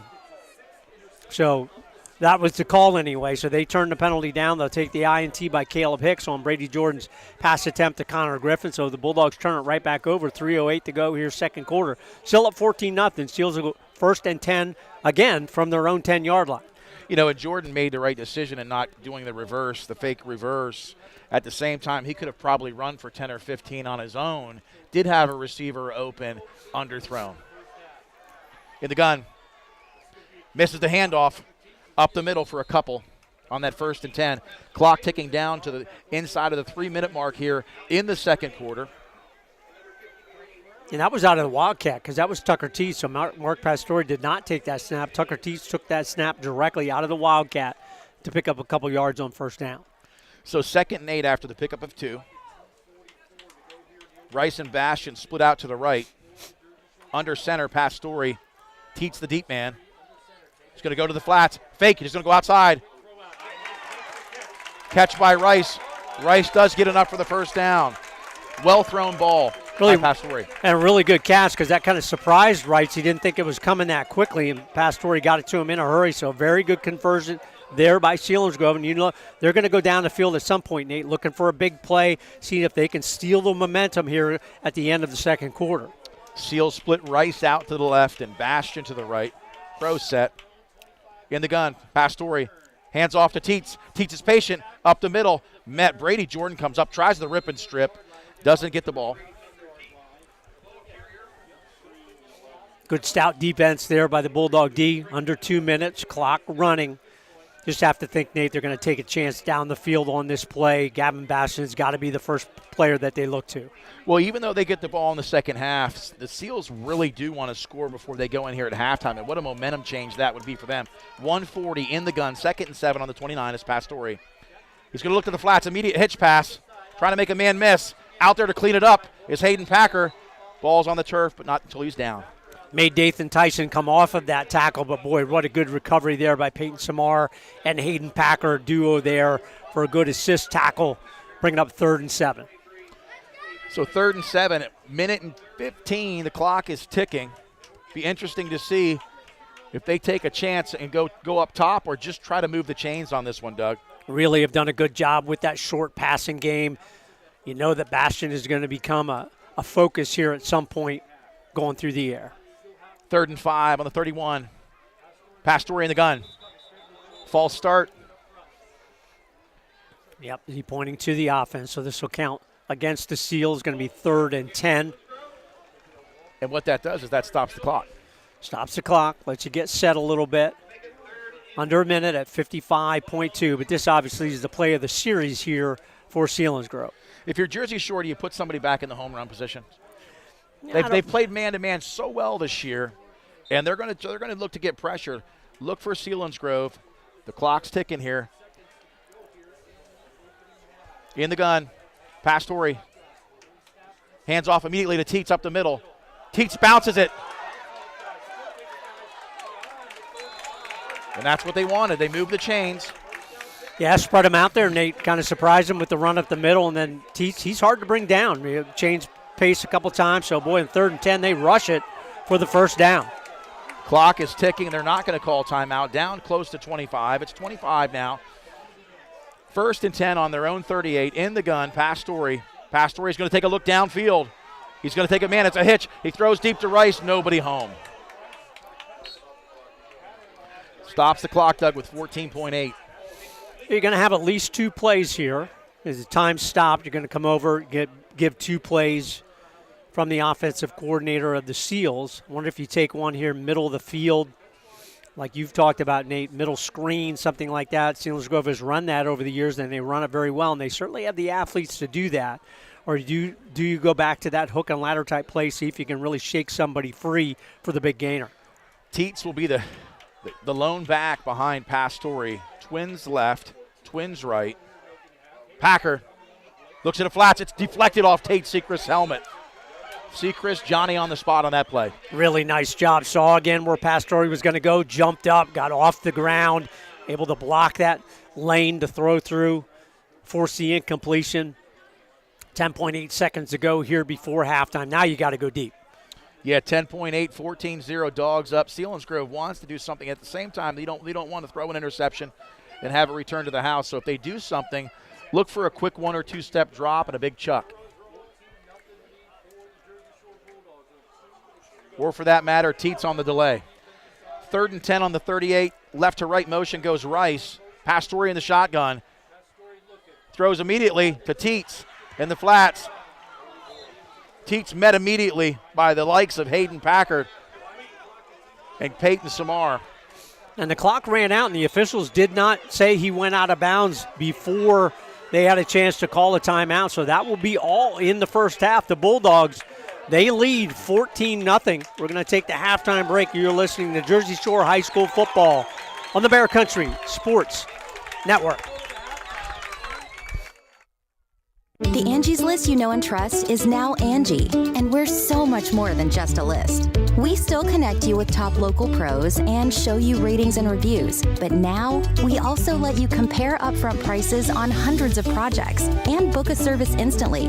We can even handle the rest of your project from start to finish. So remember, Angie's List is now Angie, and we're here to get your job done right. Get started at Angie.com. That's ANGI, or download the app today. When you look for a real estate agent, you want someone tied to the area, a professional with a great reputation who has a long list of satisfied customers. That's the perfect description of Bob Boob, the real estate guy, who's aided over 3,500 families in the last 30 years. Find Bob's full-service agency, 301 Allegheny Street, downtown Jersey Shore. Bob and his associates at Century 21 First Choice Realty, just a phone call away. 570-398-0690. 570-398-0690. Proud supporter of Jersey Shore Sports. My name is Rose, and I've been driving a school bus for 25 years for Susquehanna Transit Company. Susquehanna Transit is family-owned and operated. If you can drive a car, you can drive a school bus. The hours and pay are great, with many opportunities to earn even more money. So come meet the staff and trainers and be a part of a great family. Call 570-753-5125. The happiest season of the year is finally here. It's Christmas, and if you want to be fully absorbed by the season, you have to visit Country Berry Shack in Jersey Shore. Lyra offers everything for Christmas: trees, ornaments, tinsel, holiday decorations, rope pottery, Yankee candles, primitive furniture, and glitter, plus unique gift items you can't find anywhere else. It's another world. Country Berry Shack open Monday, Tuesday, Thursday, and Friday 10 till 5, Saturday 9 till 3, 521 Allegheny Street, Jersey Shore. Did you hear about Taco Bell's apology? Yeah, they apologized for going too far with their breakfast. Like the naked egg taco and chicken biscuit nachos? It was too much. All you need in the morning is tasty, simple food. Like the breakfast crunch wrap. Fluffy eggs, melty cheese, sausage, crispy hash browns, wrapped in a warm tortilla. Or, as some call it, a breakfast crunch thing. Grab one today, only at Taco Bell. At participating U.S. Taco Bell stores during breakfast hours only until 11 a.m. while supplies last. Contact local store for hours and participation, which vary. Call 570-753-5722. TLC Fuels, a family-owned business since 1998, serving residential, farm, and commercial customers from their Jersey Shore location just off of Route 220 at the Pine Creek exit. Fuel oil, diesel, and gasoline, hard coal. TLC Fuels, dedicated to providing friendly, satisfying service to all other customers. TLC Fuels, proud to be a supporter of the Jersey Shore Bulldogs. 570-753-5722. It's Bear Country 99.9 FM. Back at Thompson Street Stadium, Doug Byerly, Nate Carpenter. Halftime festivities, the Selinsgrove Seals marching band on the field providing the halftime entertainment. Score 14-0 Jersey Shore over the Selinsgrove Seals. Good first half. Probably the biggest story for Jersey Shore is that Cooper Peacock missing most of that first half with an injury. Had his knee wrapped, came up a little bit gimpy after that really nice kickoff return to start the ball game. And then he had a reception as well, and then he really hasn't played since then. So that obviously has been a factor for the Jersey Shore Bulldog offense. And the Bulldogs have run 27 plays, 8:30 time of possession. Selinsgrove has run 34 plays, 15:30 time of possession. And again, halftime stats, compliments of Jim Carpenter and Coach Chris Davis. Really appreciate it. On the offensive side, Brady Jordan leads the way with a 44-yard touchdown rush. Elijah Jordan, 2 carries for 8 yards. Brady Jordan, 9 for 60. Hayden Packer kind of been neutralized, 7 carries, 7 yards. And then through the air, Brady Jordan, 2 for 8 with an interception, 46 yards, 1 reception by Connor Griffin, 1 reception by Cooper Peacock. Defense has been stellar. Luke Springman leads the way, 5 tackles, 2 assists. The team overall has 3 sacks. And the defense has scored as well. So 1 score for the offense on that Brady Jordan touchdown run. Tate Sechrist, fumble return, 39 yards for the touchdown. We weren't sure if it was an interception, if it had never touched the ground, but the officials, they say it did. So second game in a row for Tate Sechrist with a special teams or defensive touchdown. Last week, special teams on the pump block, scoop and score. And then tonight, picking up the fumble recovery on heavy pressure on junior quarterback Mark Pastore, 39 yards for the touchdown. So Selinsgrove has played very, very well. As expected, their run defense has been really good. It's been very good the whole second half of the season, and they've shut down the Bulldog offense to a certain degree, but Bulldogs still left about 10 points on the board. They were down inside the 10-yard line, had a missed Breck Meller field goal. The snap never got down. Field goal was no good, and then had a chance, drove it down as well deep, and then turned it over on down. So they've left some points on the board, have the Jersey Shore Bulldogs, but nonetheless, I'll take the 14-0 lead going into halftime against the Selinsgrove Seals here again in the 2022 District 4 4A championship game, the 8th time in 10 years that Selinsgrove and Jersey Shore have met for the District 4 4A title. So that's our first halftime segment. We'll send it back to the station for some more commercials. You're listening to Jersey Shore Bulldog football on the Bear Country Sports Network. At Boot Barn, we believe that the cowboy boot is an American icon. Today's boots are not only rooted in history, but are enhanced with modern technology features for the working cowboy. Ariat boots are built with advanced technology that provides the comfort and support of a high-performance athletic shoe, yet still has the functionality and durability of the iconic cowboy boot. And at Boot Barn, we carry over 250,000 pairs of Ariat boots nationwide. Ariat at Boot Barn. On your way from here to there, visit the Oval Country Store for snacks, ice cream, Sunoco gas, and terrific sandwiches made while you wait. Located in the beautiful Nippenose Valley. Oval Country Store, 237 Middle Road, Oval.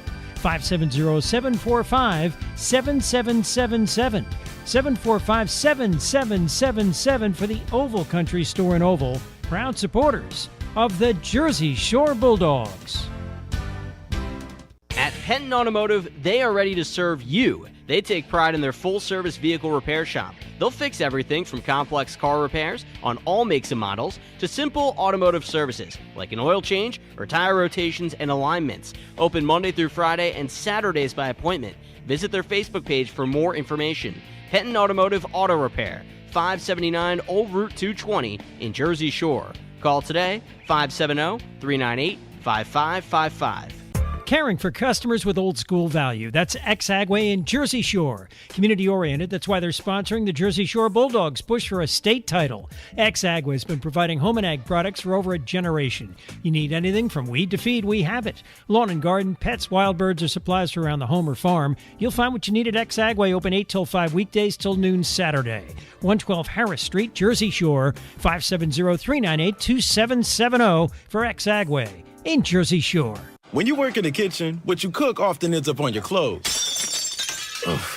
I used to add a little extra bargain detergent on all my stains.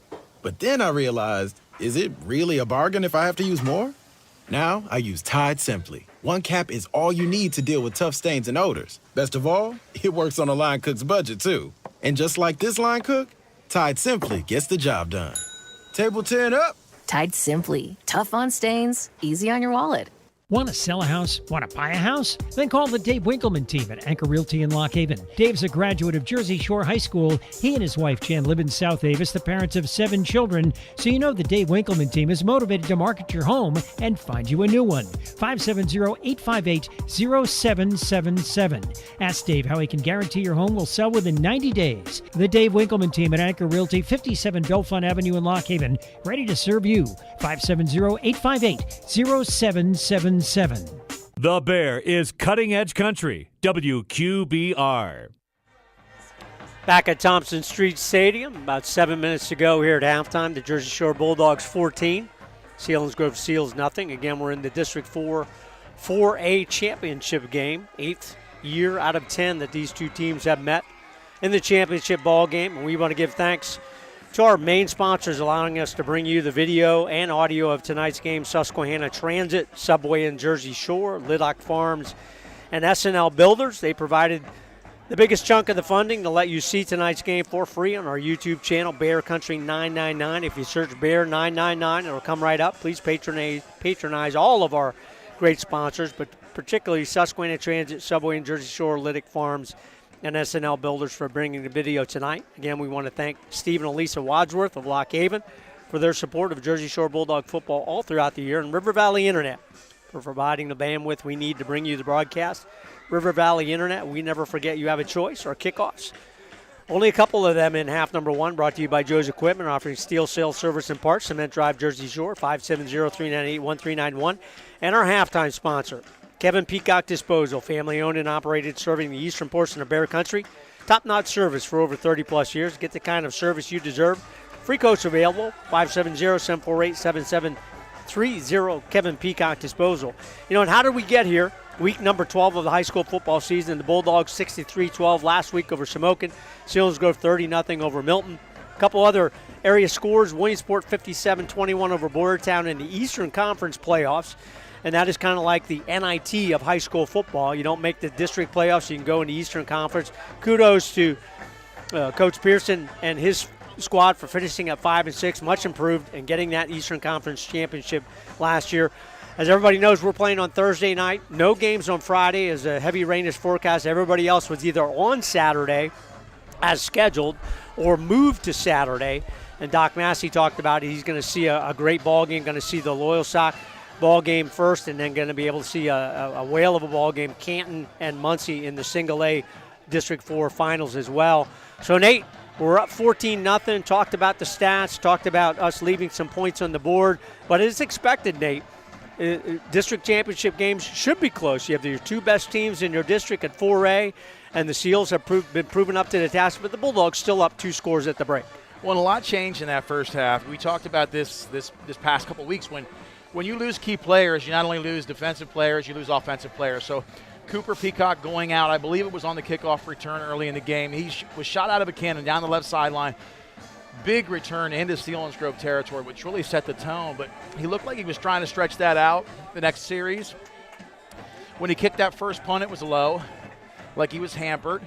So back to his ability to not only return kicks, and Elijah did a really nice job on that last punt return, but you're missing your holder. And Connor Griffin, as you said earlier in the game, coming in with less reps as a holder, but there's a field goal that was a chip shot for Breck Miller that never got off the tee. So the second half, I mean, the Dogs have really just they have to come out hungry. They're going to kick off. Selinsgrove's going to return the football. And they're going to look, they have not been able to do a whole lot on the ground. But look to them to try to dial some things up in the air, especially without having Cooper at safety. Yeah, and they've had some great play calling, and as expected, they're a very smart team. They're certainly going to open it up. You have a halftime of football to either end your season or continue their season, so you're not going to hold anything back. So they're down 2 scores. They will get the ball first. We're going to go back for our last cluster of commercials. Again, you are listening to Jersey Shore High School football on the Bear Country Sports Network. If you're 19 or older with certain underlying medical conditions such as asthma or diabetes, you can get vaccinated against pneumococcal pneumonia, a potentially serious bacterial lung disease that can disrupt your life for weeks. If you're 65 or older, it is also recommended you get vaccinated against pneumococcal pneumonia. No matter the season, talk to your doctor about vaccination today and learn more at lung.org/protectyourself. A message from the American Lung Association in collaboration with Pfizer. Furnished by the American Lung Association. B.A. Mikesell is a local residential, commercial, and industrial electrical contractor. With over 10 years servicing north central Pennsylvania, B.A. Mikesell has built relationships with home and business owners in Jersey Shore and beyond. Trust B.A. Mikesell's trained electricians for all of your electrical needs. Take advantage of their industry-leading warranties. Call 570-398-7837 today to find out more. B.A. Mikesell Electric, a proud supporter of Jersey Shore sports. This is Loyalty Lab Interview 6. Subject, grandmother's loyalty. Margie, what do you do when your grandson misbehaves? Angels don't misbehave. Here we study the most loyal, like you and... Oh, there goes the lamp. Shouldn't have put it there. Shell and the Fuel Rewards program has our members' backs, too. It's super easy to save on every gallon. Loyal, just like how you acted like that wasn't his fault. Someone should clean that up before he gets hurt. Yes! Loyal, just like that. 10 years of FR.com. Terms and conditions apply. This playoff game is sponsored by Mealy Manufacturing, makers of the Pennsylvania skill games you find everywhere.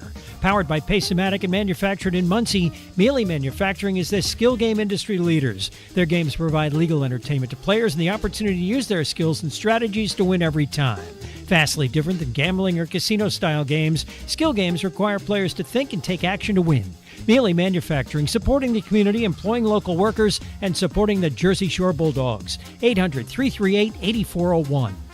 Caring for customers with old school value. That's Ex-Agway in Jersey Shore. Community-oriented, that's why they're sponsoring the Jersey Shore Bulldogs' push for a state title. Ex-Agway has been providing home and ag products for over a generation. You need anything from weed to feed, we have it. Lawn and garden, pets, wild birds, or supplies for around the home or farm. You'll find what you need at Ex-Agway, open 8 till 5 weekdays till noon Saturday.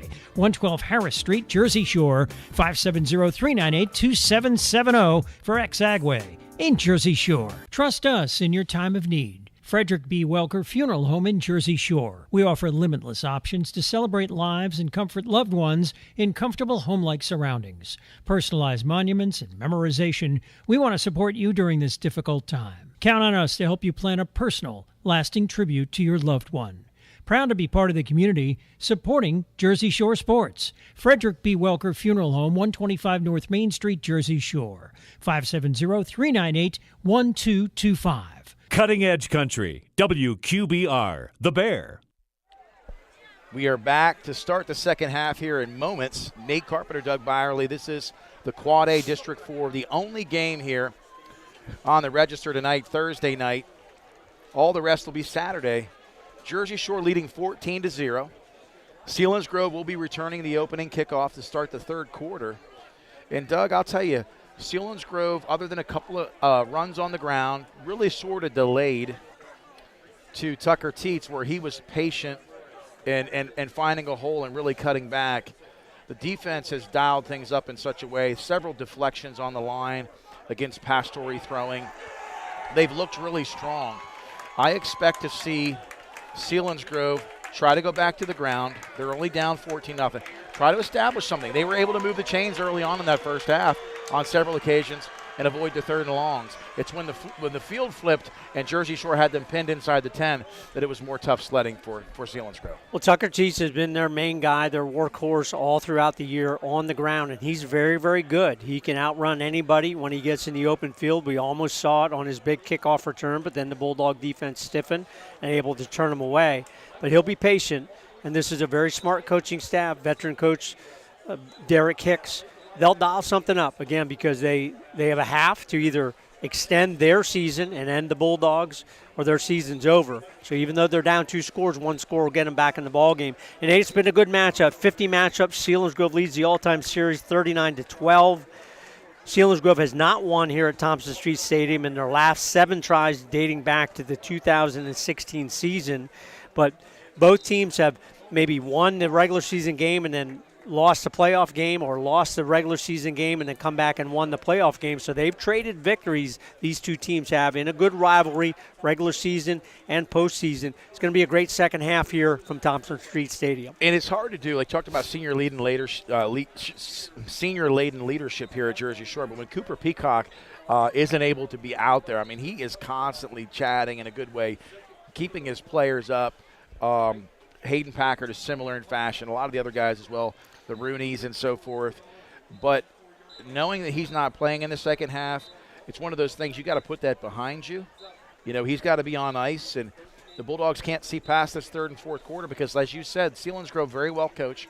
Coach Hisk is going to come out. They're going to try to figure out what worked in the first half, what didn't work, and I guarantee you they'll do things differently the second half. Yeah, and maybe some of the Jersey Shore fans are saying, well, geez, why can't the Bulldogs really run the ball effectively? Hayden Packard, 7 rushes for 7 yards. Well, it's because that 3-5 defense is really kind of funky. You have 3 linemen, and they're pretty solid, but they're not meant to be dominant. They're meant to tie up people and allow those 5 backers and then your cornerbacks in particular to come up and support the run, and they do that, Selinsgrove. They have the athletes to be able to run with Jersey Shore, and that's a tough matchup for the Bulldog offense. They're very smart. Coach Sean Hale said it. What they want to do is force Brady Jordan or Jersey Shore to win the ball throwing the football, win the game throwing the football. That's what teams want to do, because if Jersey Shore runs the football effectively, the game's over. Well, and that's also why on several occasions when they went to the play action or went to the option or faked the reverse, if Brady Jordan can get outside the tackles a little bit more, it has the same effect on the 3-5 as a pass play does, and he's got to look to get vertical like he has all year. Breck Miller kicking off to start the second half. It's kicked low. It's caught by Teets on the fly at the 15. Teets is going to bring it out. Hit immediately by Dathan Tyson. Snowden at the 25-yard line. So good kick coverage that time by the Bulldogs. Kickoff again brought to you by Joe's Equipment, offering steel sales, service, and parts. Cement Drive, Jersey Shore. Give them a call at 570-398-1391. And thanks again to Kevin Peacock for the halftime sponsorship all season long. Give Kevin Peacock a call, 570-745-7730. So Selinsgrove is going to take over 1st and 10 to start the second half. Again, down 14-0 on their own 25 after the Breck Miller kickoff to Tucker Teets is brought out to the 25. Looks like a Wildcat formation to start this with number 1, Gavin Bastion. He's going to keep it, and he's going to get hit immediately. Not so sure why they started in the Wildcat, but they're looking to set something up, I would assume. Well, they certainly are. Quarterback Pastore was wide out left against Dathan Tyson. That's exactly what they're doing. But remember, Gavin Bastion played quarterback for the first part of this season, so he can throw the football as well out of that formation. So a loss of 1 on first down is going to bring up a 2nd down and 11. Pastore back in at quarterback. Split out wide left. Number 14, Josh Demarecki. And Rice. Under center, Pastore. Teets behind him. He's going to throw immediately to the flats. It's a hitch. Overthrown. Rice was open at about the 5-yard marker. You know, it's a good pattern because they flood that zone, and Hayden Packard, as good as he is as a linebacker, it's still very hard to get out there to cover a good slot back like Nick Rice. Airmailed that. I tell you, that's a dangerous throw because if you throw that too far off target, it gives the D-backs a chance to make a reaction on that play. Yeah, we've seen several pick sixes this year for the Bulldogs. 3rd down and 11. Pastore in the shotgun. Twins nuts a trip package to the right. Throws immediately. Going to look to set up a wall of blockers. Brady Jordan makes an excellent play and commits to the tackle.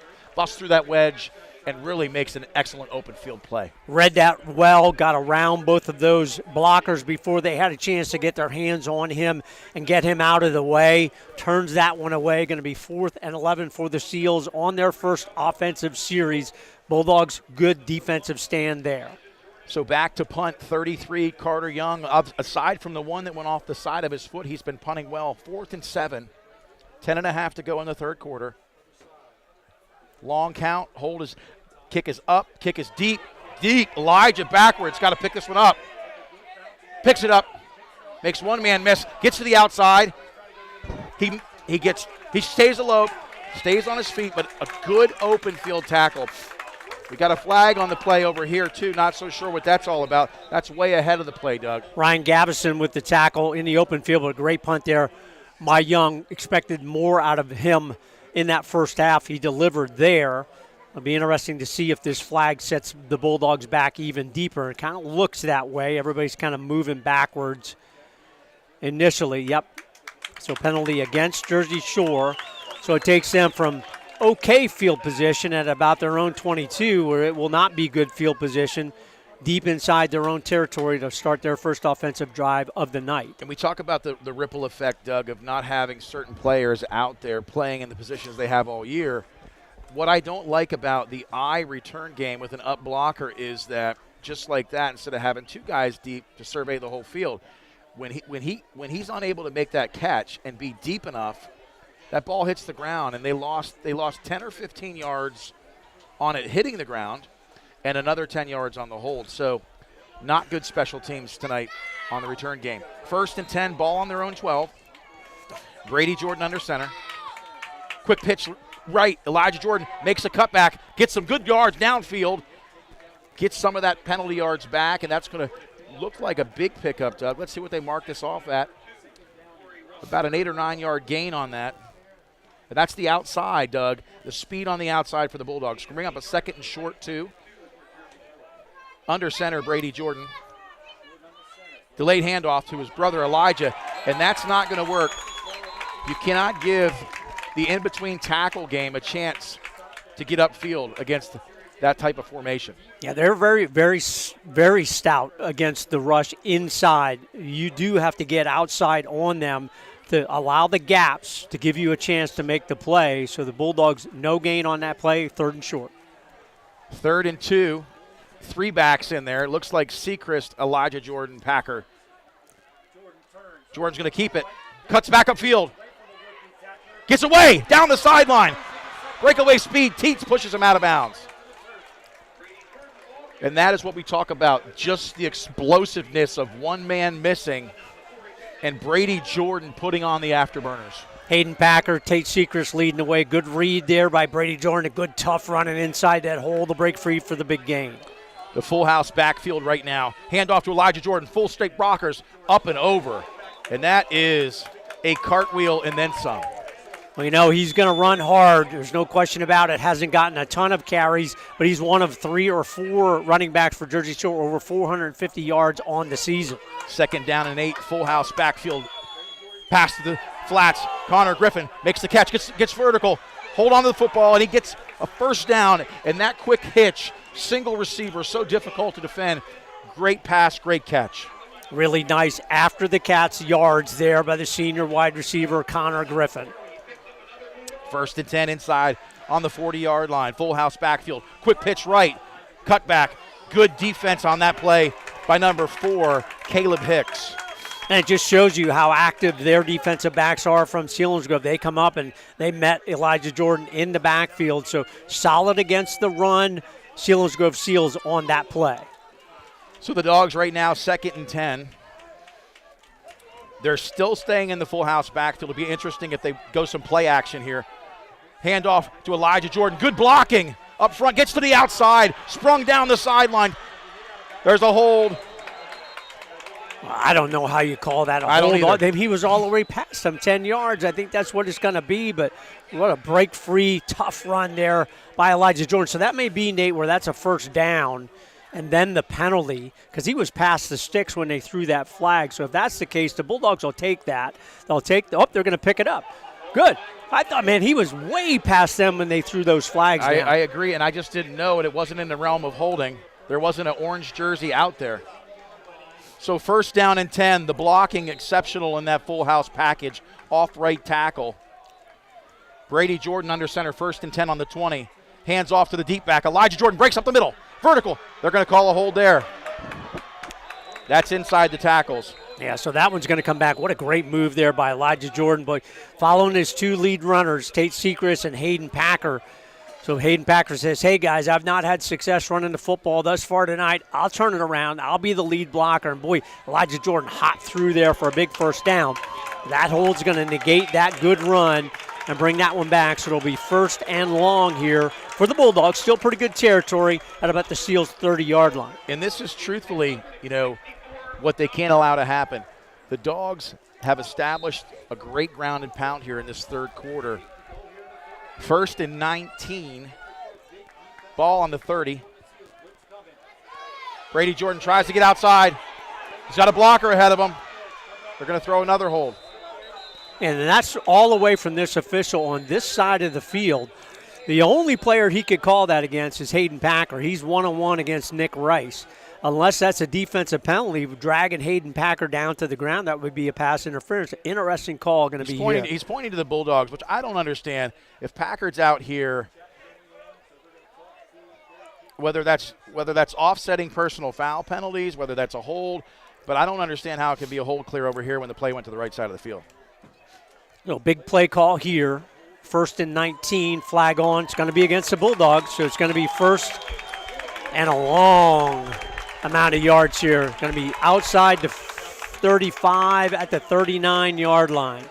So one thing I've noticed, there's been a lot of jawing tonight back and forth, and we could call out numbers. We're going to save the viewership at home. You can see it on the YouTube channel, but you obviously see some of those numbers. Inside counter tray to Tate Sechrist. Tate Sechrist dragging people. And you know what? Tate Sechrist came in hungry on that play. Brought his lunch pail to the party. He just loves to be on that offensive side, whether he's a blocker or carrying the football. So it was first and 39. Good gain there on the counter play. They're staying in the full house backfield. Second and 19. Brady Jordan looks to get outside. He's outside the tackles, so that's incomplete. And what's tough in the passing game, Nate, is you have Connor Griffin, but without Cooper Peacock, you don't have anybody else to balance the field, and the Bulldogs just don't really have it in their repertoire to throw to the backs coming out of the backfield. Although Elijah Jordan, Peyton Samar, Hayden Packer can all catch the football, they may have to do that here in the second half of tonight's ballgame. Yeah, and what's tough, I like the full house student body right, student body left with the three backs, but on 3rd and 19, in the gun, right to left motion. Ball on the 30, back to pass, downfield wide open, Peyton Samar, wide open, overthrown. Well, you have a penalty right in the middle of the field, and Elijah Jordan is coming up clapping because he got knocked right to the turf on that play. That's going to be a defensive penalty against the Seals. Bad penalty there, not even where the ball was going to be thrown. Should that be an automatic first down? I think so. Oh, yeah, that's defensive pass interference. Doc Massey says no. Okay, so you get the yardage. Okay, not in high school, so that's not an automatic first down. But if that's 15 yards, that'll make it third. I'll make it 3rd and 4. Boy, that changes. Huge penalties against the Bulldogs on this drive. Now, big penalty there. Bad mistake there by the Selinsgrove defense. The Bulldogs need to capitalize on this particular play. It looks like maybe they're going to call a timeout and talk about this one.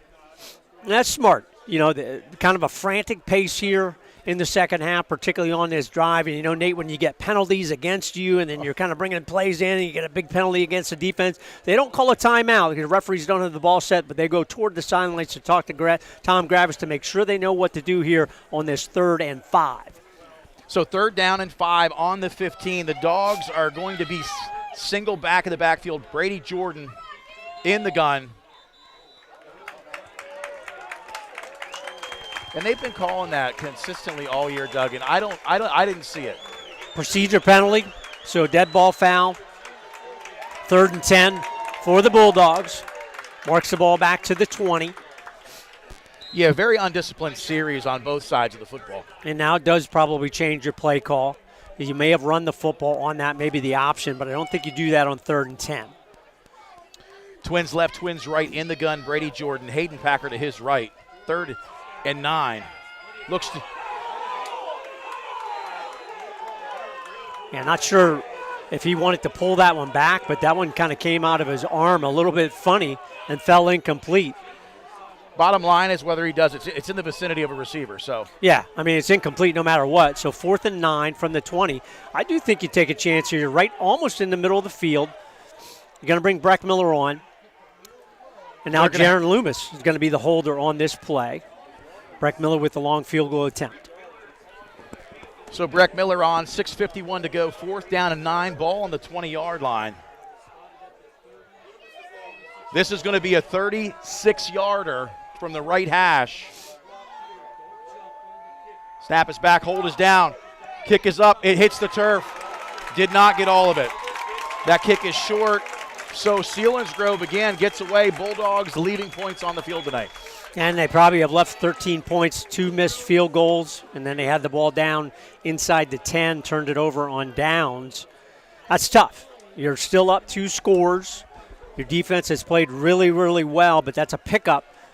If you're on the sideline of the Selinsgrove Seals defense, turned them away without any points on that series. 6:51 to go here, third quarter. Bulldog defense back on the field. And Selinsgrove sticking around, Doug. Third quarter, 6:51 in the gun.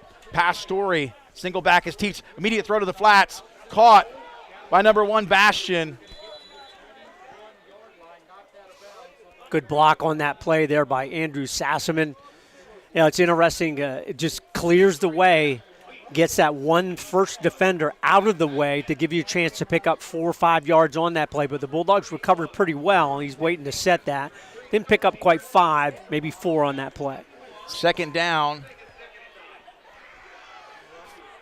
2nd and 9 in the gun. Pass Story, Twins left, hands off immediate to Teets. Teets tries to get off tackle. Excellent one-on-one zone tackling that time by Hayden Packer. Right there, man, one-on-one to Teets would have had a chance if he gets away from that to break it to the outside. Good blocking up front by Selinsgrove to shove everybody to this side of the field. But Hayden Packer, normally, Nate, he gets his hands on you. He's going to have a chance to bring you down. I was really off on that. That first down pass play only gained a yard, so 3rd and 9 here for the Seals. So Pass Story in the shotgun. Tucker Teets to his left. To his right, 44, Ethan Miller thrown to the flats. Tries to make a man miss. Coming up quick is number 33, Stone Sechrist. Really has played well. Him and Peyton Samara shuffled in beside Hayden Packer all throughout this ball game. But, you know, I would call them all starters, even if they don't play all the snaps on the play. Hayden Packer going to take a break, be replaced by Samar on this punt play. And Jersey Shore has not won the battle of wills in the special teams game tonight. They've got to make sure they at least fair catch this punt, not let it hit the ground. Back to punt again, number 33. Carter Young. It's low. Brady Jordan makes the catch, and that's smart. Make the catch, get down. Don't let that roll out. Stone Sechrist, what a great play. Went right over the kick block defender, and I'm not sure if he got a hand on it, but he definitely altered the kick on that play, held it short, and a very good play there by Brady Jordan. Field it. Don't give any extra yards on the extra bounce to the Bulldogs. Again, short field, 5:02 to go here, third quarter. Take over at the Seals 41. They're going to stay with this powerhouse backfield and just continue to grind and pound. You know, you got Loomis in at tight end, Packer the up back. Jordan hands it. No, he pitches it to Elijah on the option. Great blocking down the sideline. Shoestring tackle at the 25. Otherwise, he was going to the house. Touchdown saving tackle there by Galveston. Really nice option play there by Brady Jordan to Elijah Jordan. Great blocking by the wide receivers as well. Big first down pickup. From one brother to another, that was very well executed on that pitch relationship.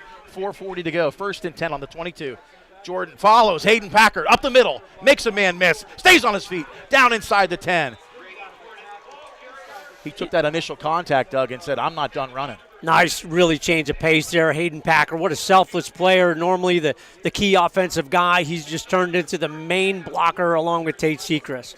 So under center, this is where they get stingy on the Selinsgrove side. Quick pitch left. That's Tate Sechrist following the blockers. Lowers a shoulder down inside the 5.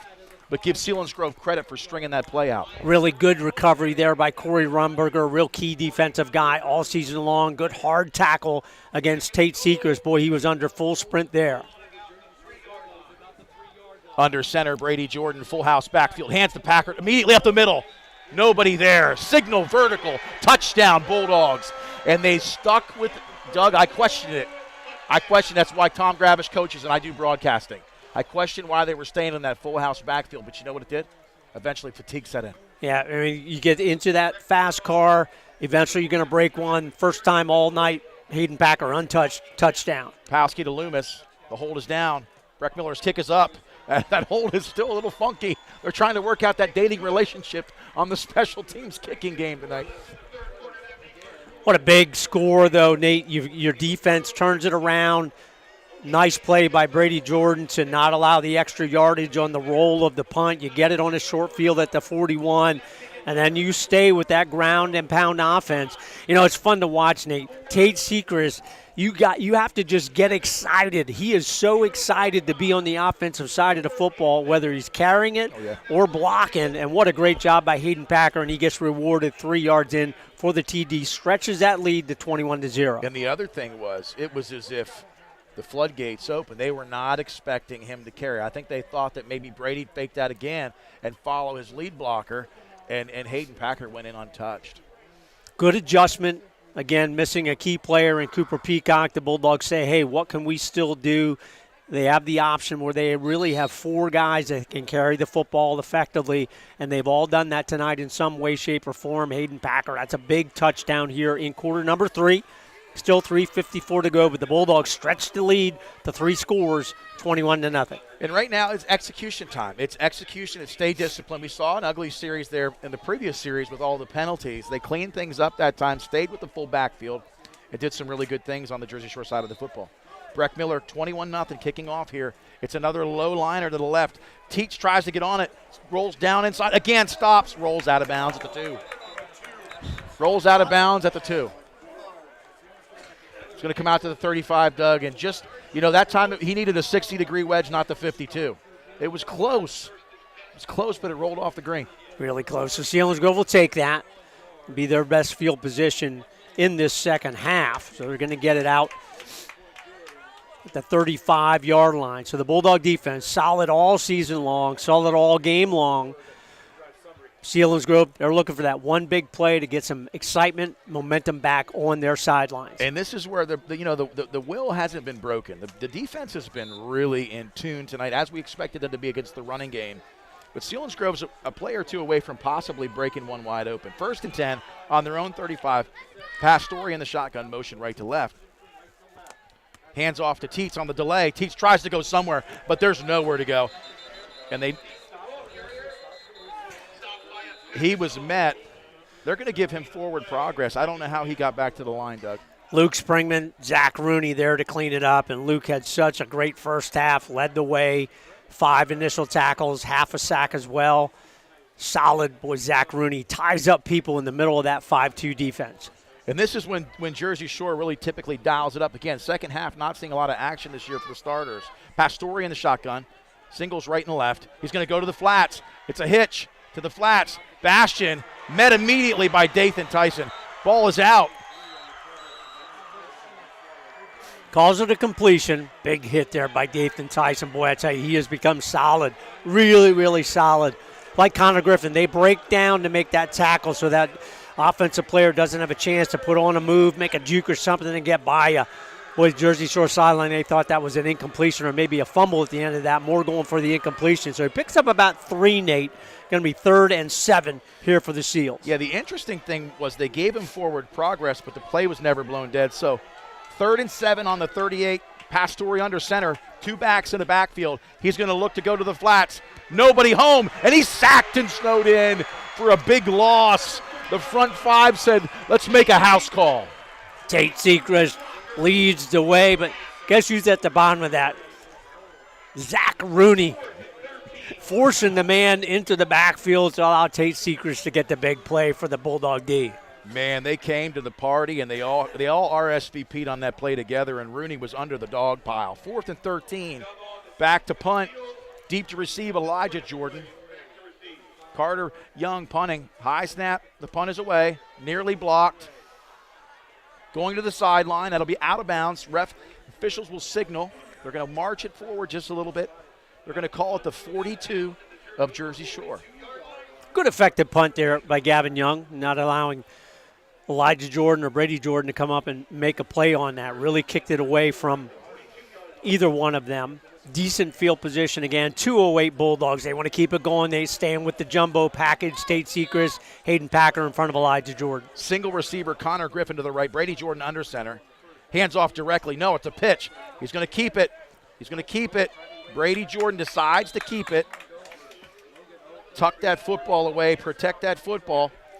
1:55 to go here, Doug, 3rd quarter. Once the defender got in there, you really didn't want to pitch it, even though he had a chance to do so. Didn't want to take the chance. Logan O thought, good play there for the Seals defense.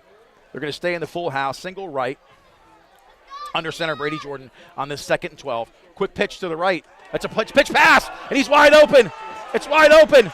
Oh, he's wide open, and it's just overthrown. Elijah just got too much air under that. Otherwise, that was a touchdown. Great play. First time they have run that play all season long. Saw it a couple times last year. And Elijah Jordan could throw the football, no question about it. One-man pattern there, Connor Griffin. It was tough, Nate. He kind of knew it was there, and he kind of stumbled a little bit right at the end of that. Wasn't able to keep a good even stride or to really stretch out and make a play. And, super frustrated with himself, not able to come up with that catch. So they go. Loomis is spread out wide here to the left. In the gun, Brady Jordan. He hands off to Hayden Packer. They're just going to try to get some. He's up the middle, though. He's off to the races. He's at the 30, 25, 20. They're not going to arm tackle him. He's going to the house call. Touchdown, Hayden Packer. No penalties, Nate. I was looking 3rd and 12. The counter was completely cut off, and Hayden Packer said, fine, I'll go straight up the middle. What's great to see, Nate, he didn't run away completely from the defenders, but he said, you are not bringing me to the turf. Ran right through it, the extra 20 yards for the touchdown. Super run, Hayden Packer. Loomis with some great blocking downfield as well. Loomis puts the snap down, and the kick is up. Looks better this time. Breck Miller is good now on that PAT. Doug, what you said was interesting. When Packer broke through that first line of would-be tacklers, hit the 2nd tier. In the 3rd tier, there were some guys that had angles on him. And I said, he's not coming down with an arm tackle.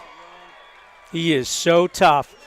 Sneaky fast is a way to describe him, but just so hard to bring down. Nate, he had to be a little frustrated in that first half. 7 carries, 7 yards, kind of went to the blocking back, very unselfish on that last touchdown drive, and then got rewarded with the 3-yard TD. But he said, hey, I need a dynamic play in the run game, and boy, he delivered to senior running back Hayden Packer. Big play for the touchdown. And the one thing we've learned in this 3rd quarter, Doug, if it's working, stick with it. That full house backfield has been very effective at really just kind of wearing the Seals interior down as they've gotten into that fast car NASCAR. You just don't have a chance to substitute guys either. Yep, don't have a chance to get anybody in there. And I'll tell you, banging against Hayden Packer and Tate Sechrist all game long, that'll wear you out. 28-0, 123 to go in the 3rd. Breck Miller kicks off again. This is a low liner. It's down. It's fielded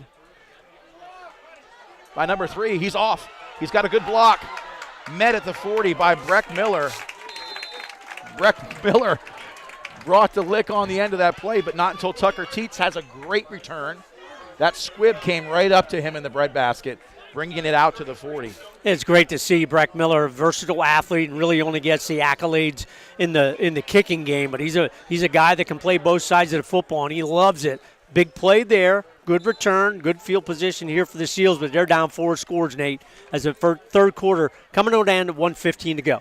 Well, they're going to go to full house backfield, and we'll see what they do here. Pastore in the gun, 3 backs, hands off to Teets deep, and the Bulldogs just bring a sea of orange to that left side of the line for a pickup of maybe 1 for Teets. Selinsgrove putting everything in their playbook that they have here in the 3rd quarter or under a minute. Good response there to hold that to a gain of about 1. Shout out tonight to Andrus, who's not able to play. Max Engel having a great game in place of Andrus, but we hope you get well soon, along with Cooper Peacock. In the gun, Pastore, bunched line formation, 3 backs. He's going to hand off to Teets. There's a flag on the play, and Teets is met by Tate Sechrist. Offensive side of the football, but boy, particularly the defensive side of the football, Tate Sechrist, he just does not give ground, and he's very shifty. Not only does he take on the blocker, but then he's able to slide through to get into a good position to make the tackle on so many plays. And that's a one-on-one play right there. Have to see what this penalty will be. Official walking back, and this will be against Selinsgrove. The referee getting in position to make the call. Must have already made the call. Must have been a hold. What is so difficult, people say, why don't they go to the air? What is so difficult, the window of opportunity is so minimal in a man-on-man matchup when you're bringing 6 or 7 guys to the backfield. Dogs in the box, 2nd and 14, Pastore in the gun. He's going to look right to the flats. He slips, loses his footing, throws to the outside. He does have a receiver here. Even though he's not outside the tackles, coming back to the football was number 14, Josh Damarecki.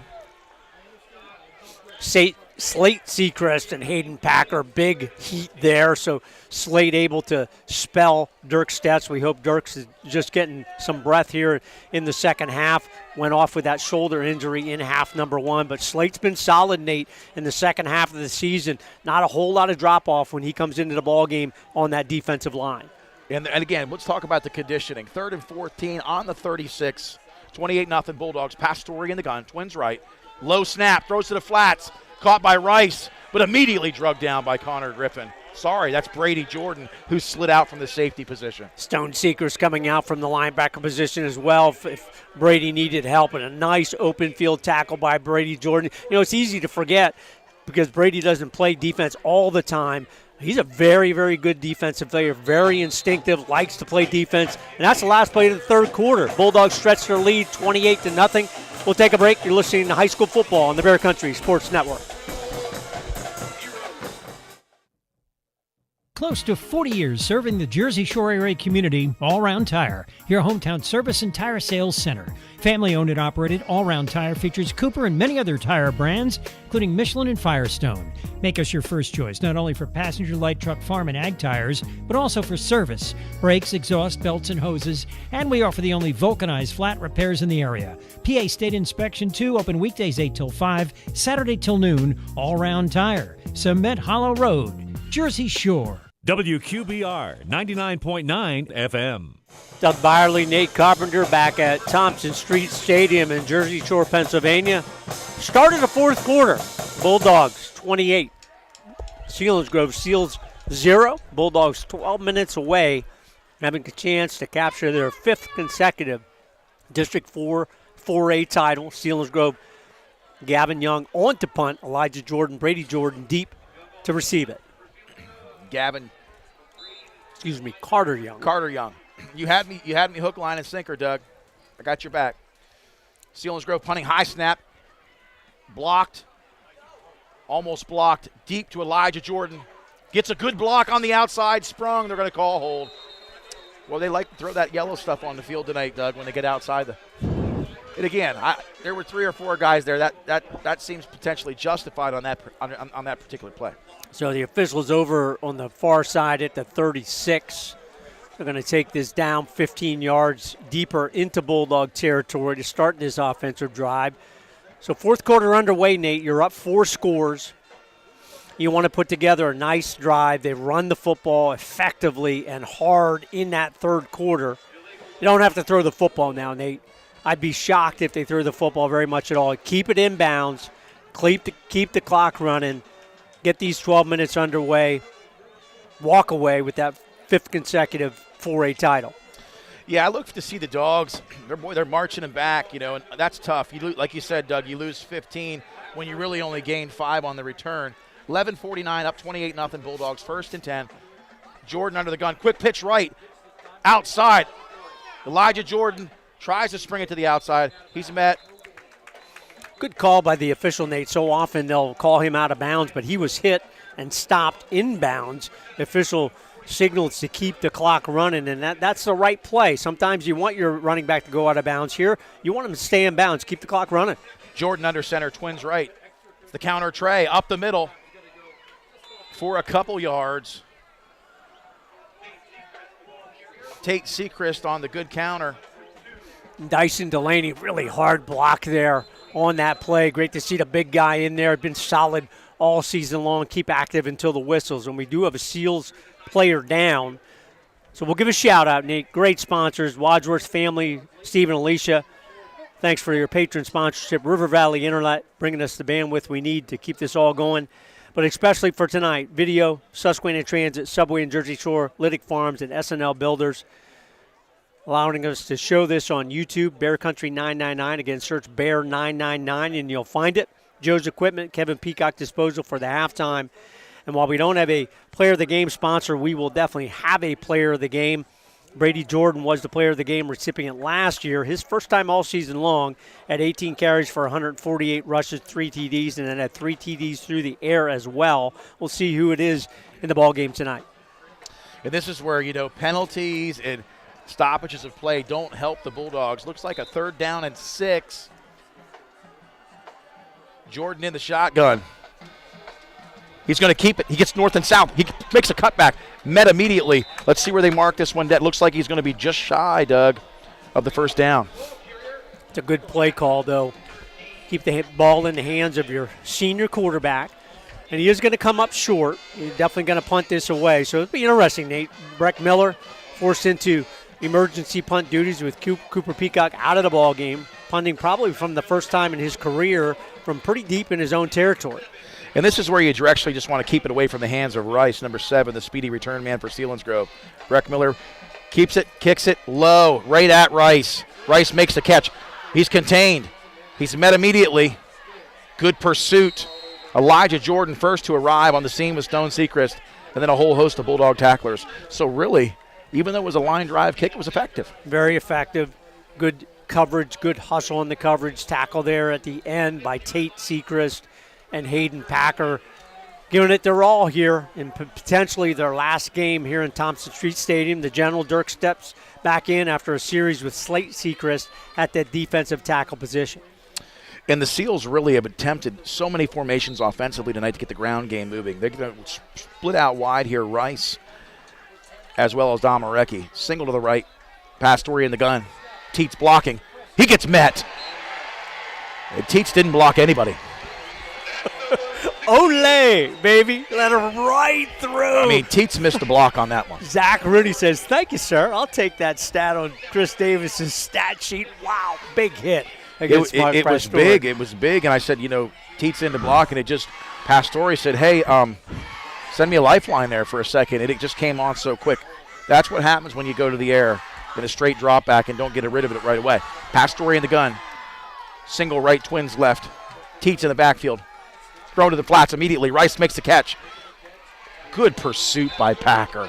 Really nice. Just from that backer spot, Doug. Yep, inside out. That's a tough play. The receiver, you can't catch up to him before he makes the catch, but then you hustle out there, keep that to a fairly short gain. Going to be 3rd and 12 here for Selinsgrove. Yeah, when backers can cover in the flats like that, that's just it's a really nice weapon to have, and Packer's been all over the field tonight. Again, we talk about the Jersey Shore Bulldog defense not playing for 4 quarters much this year, and they are tonight 3rd and 12, another 3rd and long on the 45. Pastore, the quarterback, Seals offense, 9 minutes to go in the gun. Throws to the flats. Caught by Rice, makes a man miss, and there's Rooney. Are you kidding me? Rooney goes from nose guard down the field and makes a tackle. That's a really great play, though. Pastore pulled that one down because if he would have thrown it the first time, Tate Sechrist would have knocked it down, and then that's a great catch at the end of that by Nick Rice. No matter what, it would have been 4-down territory. Boy, I thought he picked up the first down. That's not a really great mark there. They might measure here, which they hardly ever do. I think the mark gives him the first down, but I thought he had it by about 2 yards. But what great hustle by Zach Rooney to come out and get in on that tackle. How does your nose guard get downfield that quick? If I'm a college recruit and I see that hustle by Zach Rooney, I mean, that's impressive. No, it's very impressive. It just shows you that while he might, straight ahead speed not be blazing, he's quick and he recovers and never gives up on the play. But that was a nice play by the Selinsgrove junior quarterback, Mark Pastore. I think he gets, he's short by literally inches. Is that the first measurement we've seen all year? Oh, I tell you, maybe a handful. They just don't do it anymore. They figure, hey, we can see it. We're gonna mark it. I mean, that's 4th and a deck of cards right there. That's it, man. Yeah, it was 4-down territory no matter what for Seals as long as they're across the 50-yard line. You're down 4 scores. You got to score. 8:56. It'll be Pastore at quarterback for the Selinsgrove Seals, trying to get something started tonight, get something on the board. Down 4 touchdowns. 4th and inches on the Bulldog 43. They're stacking the box. Pastore may just try to nudge this one forward. They need a clean handoff. Watch the hard count. Motion right to left. Pastore nearly broke that. He was riding bodies like a surfboard there for a second. Yep, went right over the top of his offensive lineman, but you have to give them credit. They got a very good push there. The Bulldogs went low. They went right over the top for a good pickup on that 4th and inches for the Selinsgrove Seals. That first down stops the clock. I figured they'd reset they'd start the clock, but they're not. There it is. 1st and 10 on the Bulldog 40. Pastore in the shotgun. Tucker Teets to his rear. Twins right. He's going to go up top. Throws down over the middle to number 1, Bastion. Bastion makes a man miss. Good cleanup, but a nice move by Bastion to get back inside and get some yards after the catch. Boy, really hard pressure there again up the middle by Dirk Stetz and Zach Rooney. But again, the veteran quarterback, not phased. He's got a great arm, able to throw that off of his back foot. And a really nice play, but Bastion going to come off. That arm hanging low a little bit. Took a big hit off the turf at the end of that play. And that, that was similar to Dirk Stetz early in the game. You see that arm hanging low. A lot of times that shoulder moves forward and down, anterior and inferior. So hopefully he's okay. In the gun, pass Story, 1st and 10 on the 27 of the Bulldogs. Trying to score. Handoff to Tucker Teets. Tucker Teets untouched, makes a cut up the middle, on the outside. Brady Jordan pushes him out of bounds at the 1. That's the kind of rush play that Selinsgrove's been looking for all game long, where you get the push and get the good blocking up front and get the Jersey Shore line moving one way, and then Tucker Teets cuts back the other. And again, he's got the speed to take it all the way. Good recovery there by Brady Jordan just to keep him out of the end zone. 1st and goal, Selinsgrove from inside the 1. And it just goes to show what the passing game can do to a defense. Even a good defense like the Bulldogs softens it up, stretches it out, and then you hand off on the delay to Teets, and he made a really nice initial cutback we talked about. He just needs a gap. When he gets that gap, he's good. Under center, full backfield. Pass Story goes up center. Is he across? They do signal touchdown. Out of my view. So Selinsgrove puts 6 on the board with 7:44 to go here in this 4th quarter. They're going to look to tack on this PAT. So you have to give credit where credit is due. Good offensive drive there, mixed in the pass, very effective. Good run after the catch by Bastion. Big run by Teets to set up the 1-yard sneak. Carter Young on for the kick. He's down, it's good. So 7-28 is now the score here at Thompson Street. You're listening to Quad A District 4 final game here. Jersey Shore, the home team. Selinsgrove came in from Selinsgrove down near Susquehanna University tonight. This has been a rivalry for years. The last 10 years, they've faced each other 8 times. Jersey Shore has won the last 4 district titles. Selinsgrove answers, Doug, on that last drive. They don't want to give up and tap out just yet. Well, it'll be interesting to see, Nate. Do you go to the onside kick right here? I think you do. I think you have to onside kick it. You're still down 3 scores, but there's a lot of time, almost 8 minutes to go, 7:44 to go on the clock. So if you get an onside kick and you could become effective in the passing game and get a score, all of a sudden you're within range. But I think the Bulldogs are anticipating that. They have a kind of a mix of some offensive guys, some receivers up close here on the first line, including Jaron Loomis. Yes, that's for sure. Owen Vandruff is up, along with Slate Sechrist. Loomis is typically part of the hands team. The seconds are Dathan Tyson and Peyton Samar.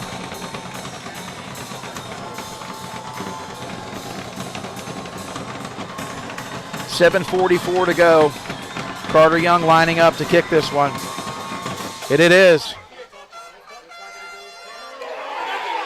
They get it.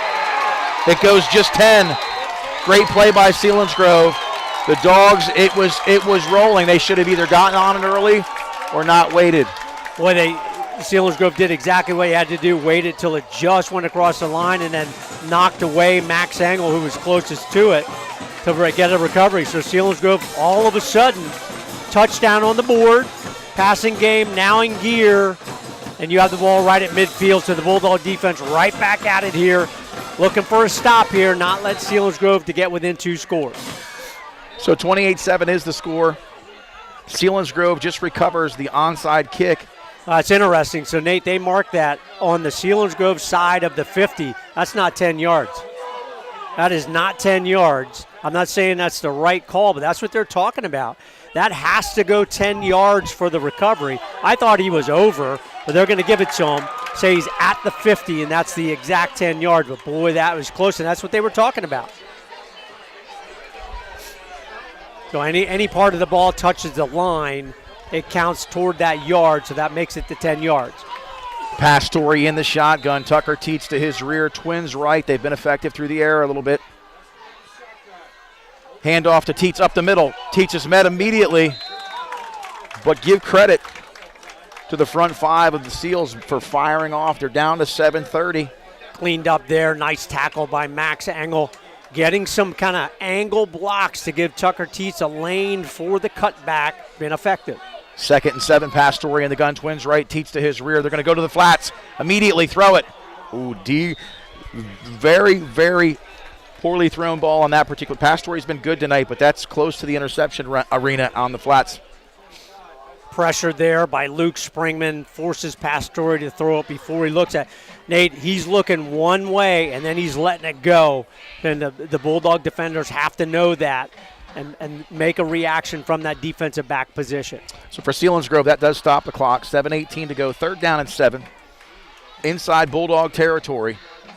Pastore in the shotgun. Teets to his rear. Twins right, single left is Bastion. Right to left goes Rice. Snap is back. Going to look up top. And there's just not enough time.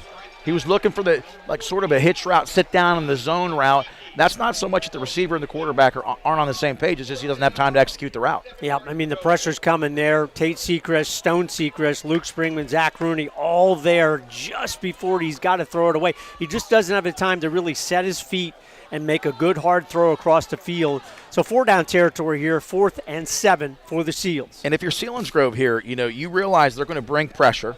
You're not going to have a lot of time.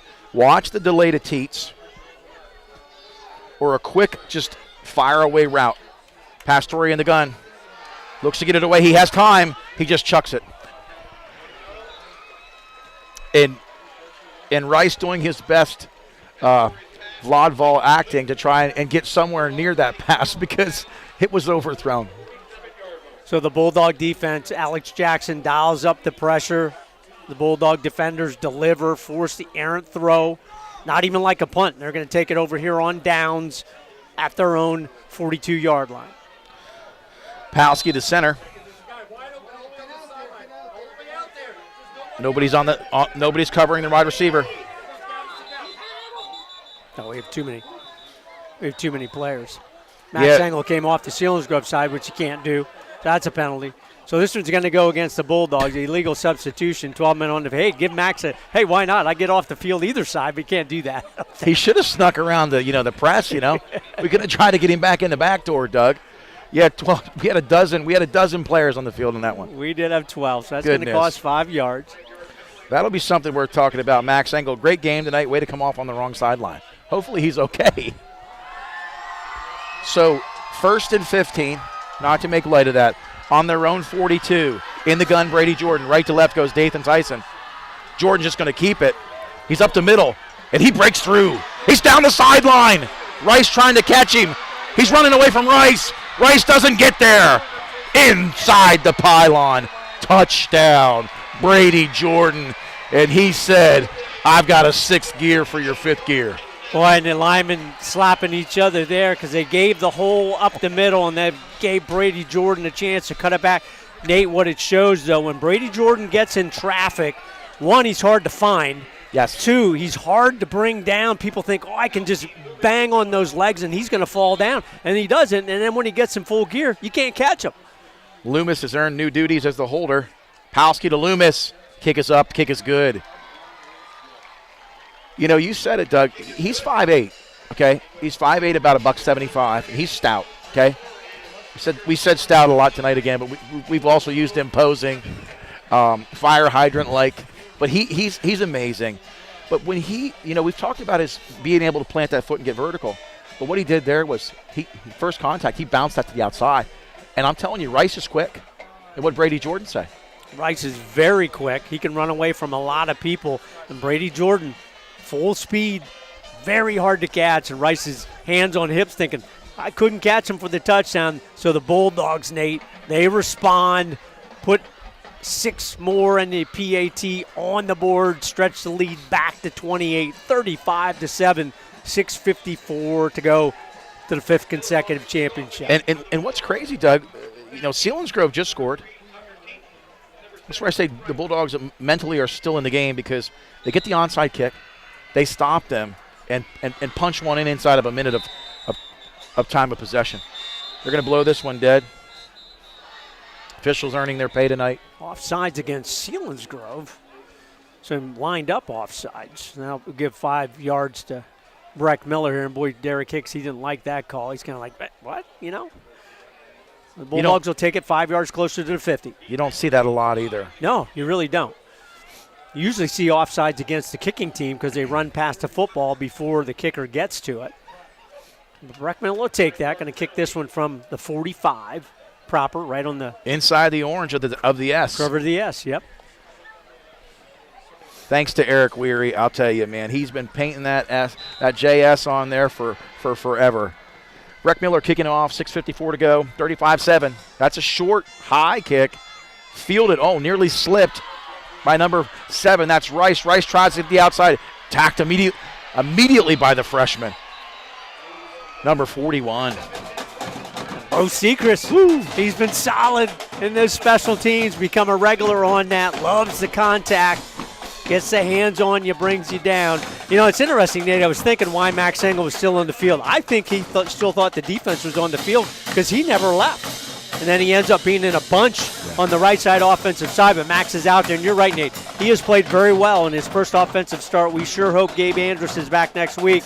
But Max Engel, really capable substitute tonight in that right defensive end. Absolutely, Doug. 6:46, 35-7. First and 10 on their own 21. Pass Story in the shotgun. Teets to his back. Throws immediately to the flats to Rice. Rice makes a man miss. And that's all they have had time for, Doug, is the quick hitch routes. And they don't even have time to go 12 yards and sit down in his zone. They'd love to go to a pattern that allows the offensive player to get down the field and get some separation. Gavin Basham would be the guy they would probably look to first. But that defensive pressure that Alex Jackson and the defensive coaches dial up, they're not going to give him a chance to do that. So a pickup of 4 on first down. Bastion split out wide to the left. Twins right. Tucker Teets to the tailback spot. Pastori in the gun. Passes off to the flats immediately. And in and out of the hands. Well-thrown ball to Damaraki. Incomplete. And like most high school teams, you need multiple receivers if you're really going to throw the football effectively. And Selinsgrove has them. They have Bastion, they have Rice, they have Damaraki. Even Teets can catch the football. But still, you have to have consistent time for your quarterback to look to more than one receiver. And the Bulldog defense, play in, play out, they're not going to let you do that. Yeah, and surprisingly, Teets is very athletic. He has very few receptions on the year. 9 games played, only 2 catches for 16 yards. You'd think they'd get him in the screen a little more. Pastori in the gun, 3rd and 6. Immediately thrown to the flats and just no time. Great pressure there, Zach Rooney. He's like, I'm coming. Here I come. Straight up the middle. He's so hard to defend. And if you met that kid in the gym, you'd be like, who's the hospitality team? I mean, he's so pleasant to be around. But you get him out there between the hash marks, I'm telling you something right now. He's nasty. He is a very nasty guy. You have to have that. You're in the trenches there, both offensive and defensive line. That nose guard position is tough. 4th down and 6. Snap is back. Punt is away. They're going to let it hit the ground. He's going to let it roll out, which isn't a bad decision, to be honest with you. Yeah, you just don't want to take the chance of making a fumble, giving Selinsgrove a chance for a great play. And we'll go back a couple plays. Did not give the shout-out to Joe's Equipment for the kickoff by Breck Miller a minute or 2 ago, offering sales, service, and parts, Cement Drive, Jersey Shore. Give Joe's Equipment a call, 570-398-1391. Nate, the clock is beginning to tick where you're going to start counting down under 5 minutes in this series of offensive downs. Shout out to Heather and Tim. Thanks so much. We love it when you at home are watching from the comfort of your own home, commenting on our game tonight. Thank you so much. It means so much to us as well as our sponsors. Brady Jordan, 1st and 10 in the gun, 2 backs. Packer with a fake. He's going to pitch it. Pitch relationship. Elijah Jordan makes a cut outside. Good blocking on the perimeter by Dathan Tyson. And for a long run, Doug, not much of a pickup there. I thought we were going to call 4 or 5 yard gain. Ends up being pretty much a 1 yard pickup. And the Selinsgrove defense, Nate, we've talked about it. They're solid. They're athletic. They really have done a pretty good job, particularly in the first half, of containing the rushing game. Hayden Packer in particular kind of took him out of it till his big run in quarter number 3. They're getting worn down a little bit here. Full house, 2nd down. Pitch relationship kept. Elijah Jordan, they're going right to left. Elijah Jordan gets downfield. They just don't come down easy. The Jordan brothers, they look like, we've talked about this all year, they're going to come down. Nope. They're not coming down on contact. Really run hard. Elijah a little bit slow coming up there. Might have fallen on the football a little bit, but he's going to stay in the ball game. Good rush to pick up the first down. Clock continues to run now at 5 minutes and counting. Packard in the full house backfield, fullback under Jordan. He fakes the handoff. Brady Jordan follows Packers' lead. Play blown dead, but not until he picks up about 3 yards. Interestingly enough, Doug, Cooper Peacock suffered an injury early in the game. We're not sure what that's all about, but he's been resting, which is good. We've seen Andrus be out. He looks like he'll be coming back. Max playing doing a great job at defensive end tonight. But do you keep your starters in for the rest of the game? I think you do. They've earned it, Nate. They want to end on the field for their 5th consecutive title. Good block on Rice on the perimeter. Elijah Jordan breaks it to the outside 40, 35, down inside the 35. Tate Sechrist took Rice right out of the play. He is just super. Just love to watch him. And, I was isolating on Jaron Loomis. I'll tell you, from the tight end position, Jaron Loomis is into it, doing a super job blocking from that end of the line, either side, when they flip him over. And that's what we talk about discipline. Sechrist in the backfield now. Hayden Packard in the slot. There's the counter tray. They have defended that extremely well. I give Coach Hicks credit. That's worked well all season, but not tonight. Corey Rumberger, one of their standout defensive players, very, very smart, slides in there to meet Tate right at the line of scrimmage, hold him to no gain. But Nate, the Bulldogs are happy. Keep it running. Under center, Brady Jordan on the 2nd and 10. Quick pitch left to Elijah Jordan. Is he going to get sprung? He tries to cut back. Good pursuit. Again, not going down easily. Good backside help on that play. Looks like number 44 comes in to clean up. Nate, they're starting to think about it. We're going to be under 3 minutes here in the next play or two. Going to have that chance for a 5th consecutive District 4 4A title. And these seniors have played or had a chance to be a part of all 4 of those in that 5-year stretch. That is pretty special. Connor Griffin split out to the right. They're still in the powerhouse backfield. That'd be fullback Hayden Packer, Tate Sechrist 31, Elijah Jordan number 1. Brady Jordan up under center on the 33 of Selinsgrove. Fakes the handoff. They're going to go to the play action. Quick pass to the flats. That's Tate Sechrist. Good open field run. And hats off to Selinsgrove for not. Well, flags all over the place at the end of that play. Tate Sechrist, if he didn't pick up the first down, he was really close. I just got done saying it looked clean on the back end of that play, and I guess you're not allowed to celebrate a first down. Yeah, that's going to be against Jersey Shore, so again, it'll be interesting. If it was a first down, do you still keep the first down and then lose the 15 yards? That's going to be a personal foul or unsportsmanlike. Yeah, and Tate Sechrist, a disciplined kid. I don't like that call whatsoever. And I don't mind saying it, Doug. 2:48 to go here in the 4th quarter. Let's not shed a dark light on these Bulldogs tonight because Tate Sechrist plays well. 3rd and 10. If I'm Jersey Shore, I'll be honest with you, I bring in my second team. I don't let things get out of hand. Yeah, that you don't certainly want to see in Tate Sechrist being replaced by Dathan Tyson on this play. So back to 3rd and 10 from the 33. Hayden Packard, the only back. Brady Jordan in his shotgun. They're going to go up top, over the middle, skinny post, overthrown. That was Dathan Tyson, the intended receiver. We had him right there. He was all alone. Yeah, had him right there. Just a little bit too quick trigger there by Brady Jordan. You just have to wait a little bit long because he really didn't have a whole lot of pressure there. Certainly would have been able to get away from it. That could be a big play because it's something that we haven't seen too much all season. Jordan in the shotgun, trips left, single right. They're going to call that as well. And I think we have a timeout by Selinsgrove. Okay. They were not set. So Coach Derek Hicks calls the timeout. Finally, we have the yard marker set. As I said, to 33 in the last play. I knew it wasn't correct. So they're third. Well, so it is 1st and 10. So that was 1st and 10 from the 37. So the penalty, they gave him the first down, then the penalty. So 1st and 10, now 2nd and 10 from the 37. We will get it right at least once this season. Well, it's good it's on video tonight. You can check us out. Hopefully, maybe down the road, maybe not. It all depends on sponsorship. So if you haven't sponsored the postseason, or whoever the Dogs end up playing, should they come out of this on top, they're going to head towards District 11. They'd be facing most likely the winner of Allentown Central Catholic and Bethlehem Catholic. 2nd down and 10 on the 37. Brady Jordan in the shotgun, shirt untucked. Looks like he's wearing a nightgown. Trips left, single right. Hayden Packer, the protector of the house in the backfield. Snap is back. Packer gets the counter. This time he bounces to the outside. Makes a man miss. Stiff arms. Runs another man over. Down the sideline. Just running tough. Saying, I'm not going down. Frustrating first half for Hayden Packer. 7 carries, 7 yards, but then he had the big, tough touchdown run, 3-yard touchdown run as well. There he breaks another one for 20 yards. So he's put together in the end a pretty solid rushing game. Really strong as this game wears on. Yeah, very hard run on that last play. Twins to the left and right. Jordan in the gun. He's going to look at the flats. Quick hit.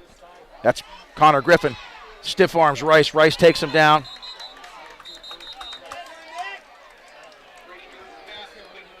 And they said right there, no more John, because it's been going both ways. I think last time Tate Seacrest just got the back half of it.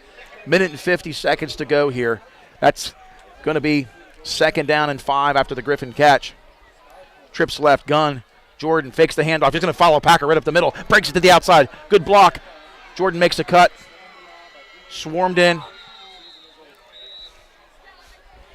So. And the flag comes in from the far official right at the end of that. The officials doing their best to not let anybody take a swing or anything here late in the ball game.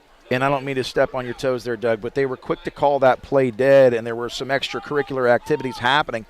They motioned the Selinsgrove side. We'll see. Again, so many times this year I'm wrong. Personal foul against the Seals at the end of that play. I don't know if that was really necessary because Jordan was stopped, not going anywhere.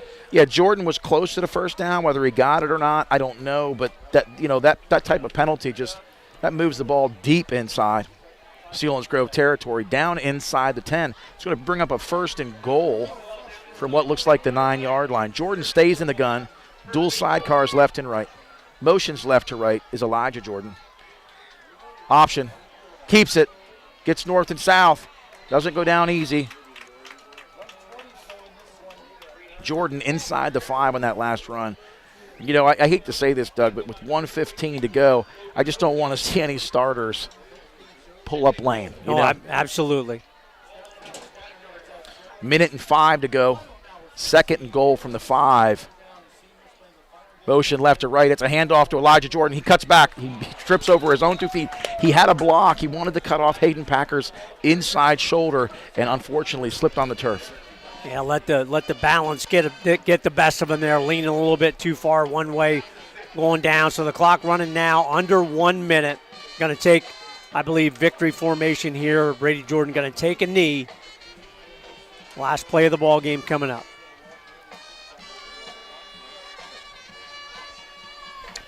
So 14 on the play clock, 30 on the game clock. They're going to let this one march down. They're going to take a knee. Like you said, Doug, this is the victory position. This will be 5 years in a row the Bulldogs come out on top with the gold.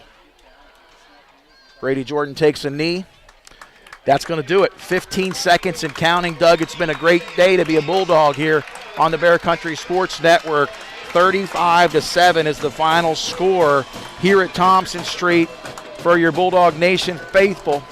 We'll be back, Doug, to wrap this one up. Congratulations to head coach Tom Gravish, defensive coordinator Alex Jackson, and this incredible team, this incredible run this year. Hopefully they can get healthy. You've been listening. We'll be right back after this. You've been listening to Jersey Shore High School football on the Bear Country Sports Network. The Angie's List you know and trust is now Angie, and we're so much more than just a list. We still connect you with top local pros and show you ratings and reviews, but now we also let you compare upfront prices on hundreds of projects and book a service instantly. We can even handle the rest of your project from start to finish. So remember, Angie's List is now Angie, and we're here to get your job done right. Get started at Angie.com. That's ANGI, or download the app today. When you look for a real estate agent, you want someone tied to the area, a professional with a great reputation who has a long long list of satisfied customers. That's the perfect description of Bob Boob, the real estate guy who's aided over 3,500 families in the last 30 years. Find Bob's full-service agency, 301 Allegheny Street, downtown Jersey Shore. Bob and his associates at Century 21 First Choice Realty, just a phone call away. 570-398-0690. 570-398-0690. Proud supporter of Jersey Shore Sports. My name is Rose, and I've been driving a school bus for 25 years for Susquehanna Transit Company. Susquehanna Transit is family-owned and operated. If you can drive a car, you can drive a school bus. The hours and pay are great, with many opportunities to earn even more money. So come meet the staff and trainers and be a part of a great family. Call 570-753-5125. The happiest season of the year is finally here. It's Christmas, and if you want to be fully absorbed by the season, you have to visit Country Berry Shack in Jersey Shore. Lyra offers everything for Christmas: trees, ornaments, tinsel, holiday decorations, rope pottery, Yankee candles, primitive furniture, and glitter, plus unique gift items you can't find anywhere else. It's another world. Country Berry Shack open Monday, Tuesday, Thursday, and Friday 10 till 5, Saturday 9 till 3, 521 Allegheny Street, Jersey Shore. Did you hear about Taco Bell's apology? Yeah, they apologized for going too far with their breakfast. Like the naked egg taco and chicken biscuit nachos? It was too much. All you need in the morning is tasty, simple food. Like the breakfast crunch wrap. Fluffy eggs, melty cheese, sausage, crispy hash browns, wrapped in a warm tortilla. Or, as some call it, a breakfast crunch thing. Grab one today, only at Taco Bell. At participating U.S. Taco Bell stores during breakfast hours only until 11 a.m. while supplies last. Contact local store for hours and participation, which vary. Call 570-753-5722. TLC Fuels, a family-owned business since 1998, serving residential, farm, and commercial customers from their Jersey Shore location just off of Route 220 at the Pine Creek exit. Fuel oil, diesel, and gasoline, hard coal. TLC Fuels, dedicated to providing friendly, satisfying service to all of their customers. TLC Fuels, proud to be a supporter of the Jersey Shore Bulldogs. 570-753-5722. It's Bear Country 99.9 FM. Woo! I can't believe it. I feel like just shouting from the rooftops, Doug Byerly. Nate Carpenter, it's been a great year. It's been a great night here. The weather, can you believe it? Bumped up from Friday night. Monsoon rains coming tomorrow night. Couldn't have had a better turf surface tonight. Everybody's complained about the grass this year. Great surface. Jersey Shore I'm so impressed by their third quarter, even without the likes of Cooper Peacock and Andrus missing a couple key starters tonight. But let's make sure we love on our sponsors a little bit tonight. Absolutely. We'll read down the full list. Thanks to Steve and Lisa Wadsworth of Lock Haven for their patron support, River Valley Internet for bringing us the bandwidth we need to broadcast the ball game, Joe's Equipment for our kickoffs, Kevin Peacock Disposal for the halftime, and then the big group that allowed us to bring you the video on YouTube and audio for the game, Susquehanna Transit, Subway in Jersey Shore, Liddick Farms, and SNL Builders. They provided the funding needed to bring tonight's ball game to you on the YouTube channel, Bear Country 999. Please patronize all of these great contributors to our community. Think about stepping up for next week as well in the first round of the states. Nate, real quickly, offensively, Jersey Shore, we talked all season long where time of possession didn't mean anything, but in the second half it did mean something. Jersey Shore, 38 plays, ate up 1350 of the offensive time. Selinsgrove, 26 plays, 10-10. So the time of possession really, really good. And offensively, Brady Jordan ended up second consecutive week with really good offensive stats, 18 carries, 173 yards, 2 touchdowns. Hayden Packer ended up 10 for 81 after being 7 for 7 yards in the first half, 2 TT'd as well, but that 59-yard touchdown run, Nate, in the third quarter was the big one. And that brings us to our player of the game. We finally gave it to Brady Jordan last week. He could have got it a couple times, but Cooper Peacock had played so well down the stretch. We gave it to him a couple weeks in a row, but Nate, I think it's got to be that third quarter was the defining quarter of the ball game. It's 14-0. Selinsgrove had played pretty well, staying in the ball game, and then they went to the jumbo package, brought in Tate Sechrist, Hayden Packer. They primarily became the blockers early in that third quarter, but you got to give it to the offensive line, particularly the offensive blockers, just as a group. They're our player of the game, Nate, because they let Brady Jordan in particular, Hayden Packer break the big runs in the third quarter and the second half to break this one open, and the Bulldogs going to win their 5th consecutive 4A title, 35-7 here tonight over the Selinsgrove Seals. It's been an absolute incredible year. It was a great night tonight. We really didn't know what to anticipate. Selinsgrove came in, played tough, but Jersey Shore just outmatched them, even without key players. Just want to say it's been an incredible run, Doug, and for us to be here undefeated, running things out. They got to get a few issues ironed out as far as the boo-boos and the bang-ups, but the Dogs are right out there right now. I'm telling you, center of the field, about ready to get that gold wrapped around their neck. And when I interviewed Tom Gravish this week, he said, I don't want any silver. They only had 50 medals. That's all PIAA gives them, and they were a few medals short. And they asked whether they should, or the athletic director asked if she should order some more silver to have, or the gold. He says, no, you don't order any silver on my watch. We're only ordering gold, which I thought was awesome because you got to believe it to receive it. Hey, listen, Doug, it's been great. I'm going to say my piece. You wrap things up tonight. I'm Nate Carpenter. Man, it's been awesome, an awesome year. Hats off to Vince, to Dave and Karen back at the station at the Bear Country Sports Network. It's a privilege to just have the opportunity to be a part of your family, from our house to yours. I'm signing off. Here's Doug Byerly. And we want to thanks again to the sponsors that allowed us to bring you the video. Thanks to Vince Schwartz for running it here in the press box tonight. Always does such a great job at Susquehanna Transit, Subway of Jersey Shore, Lydic Farms, and SNL Construction, just doing such a great job to stepping up and allowing us to bring the video and audio to you. Bulldogs out in the field, Nate, getting their 5th consecutive District 4 4A championship medals. Really special time for this program. The Bulldogs win 35-7 over Selinsgrove Seals. On to the first round of stakes next week. Opponent, place, and time to be determined. Keep your eyes on all of the posts to see when that will be, hopefully Friday night in a week. It's a great day to be a Bulldogs. The Bulldogs win 35-7. You're listening to Jersey Shore Bulldog football on the Bear Country Sports Network.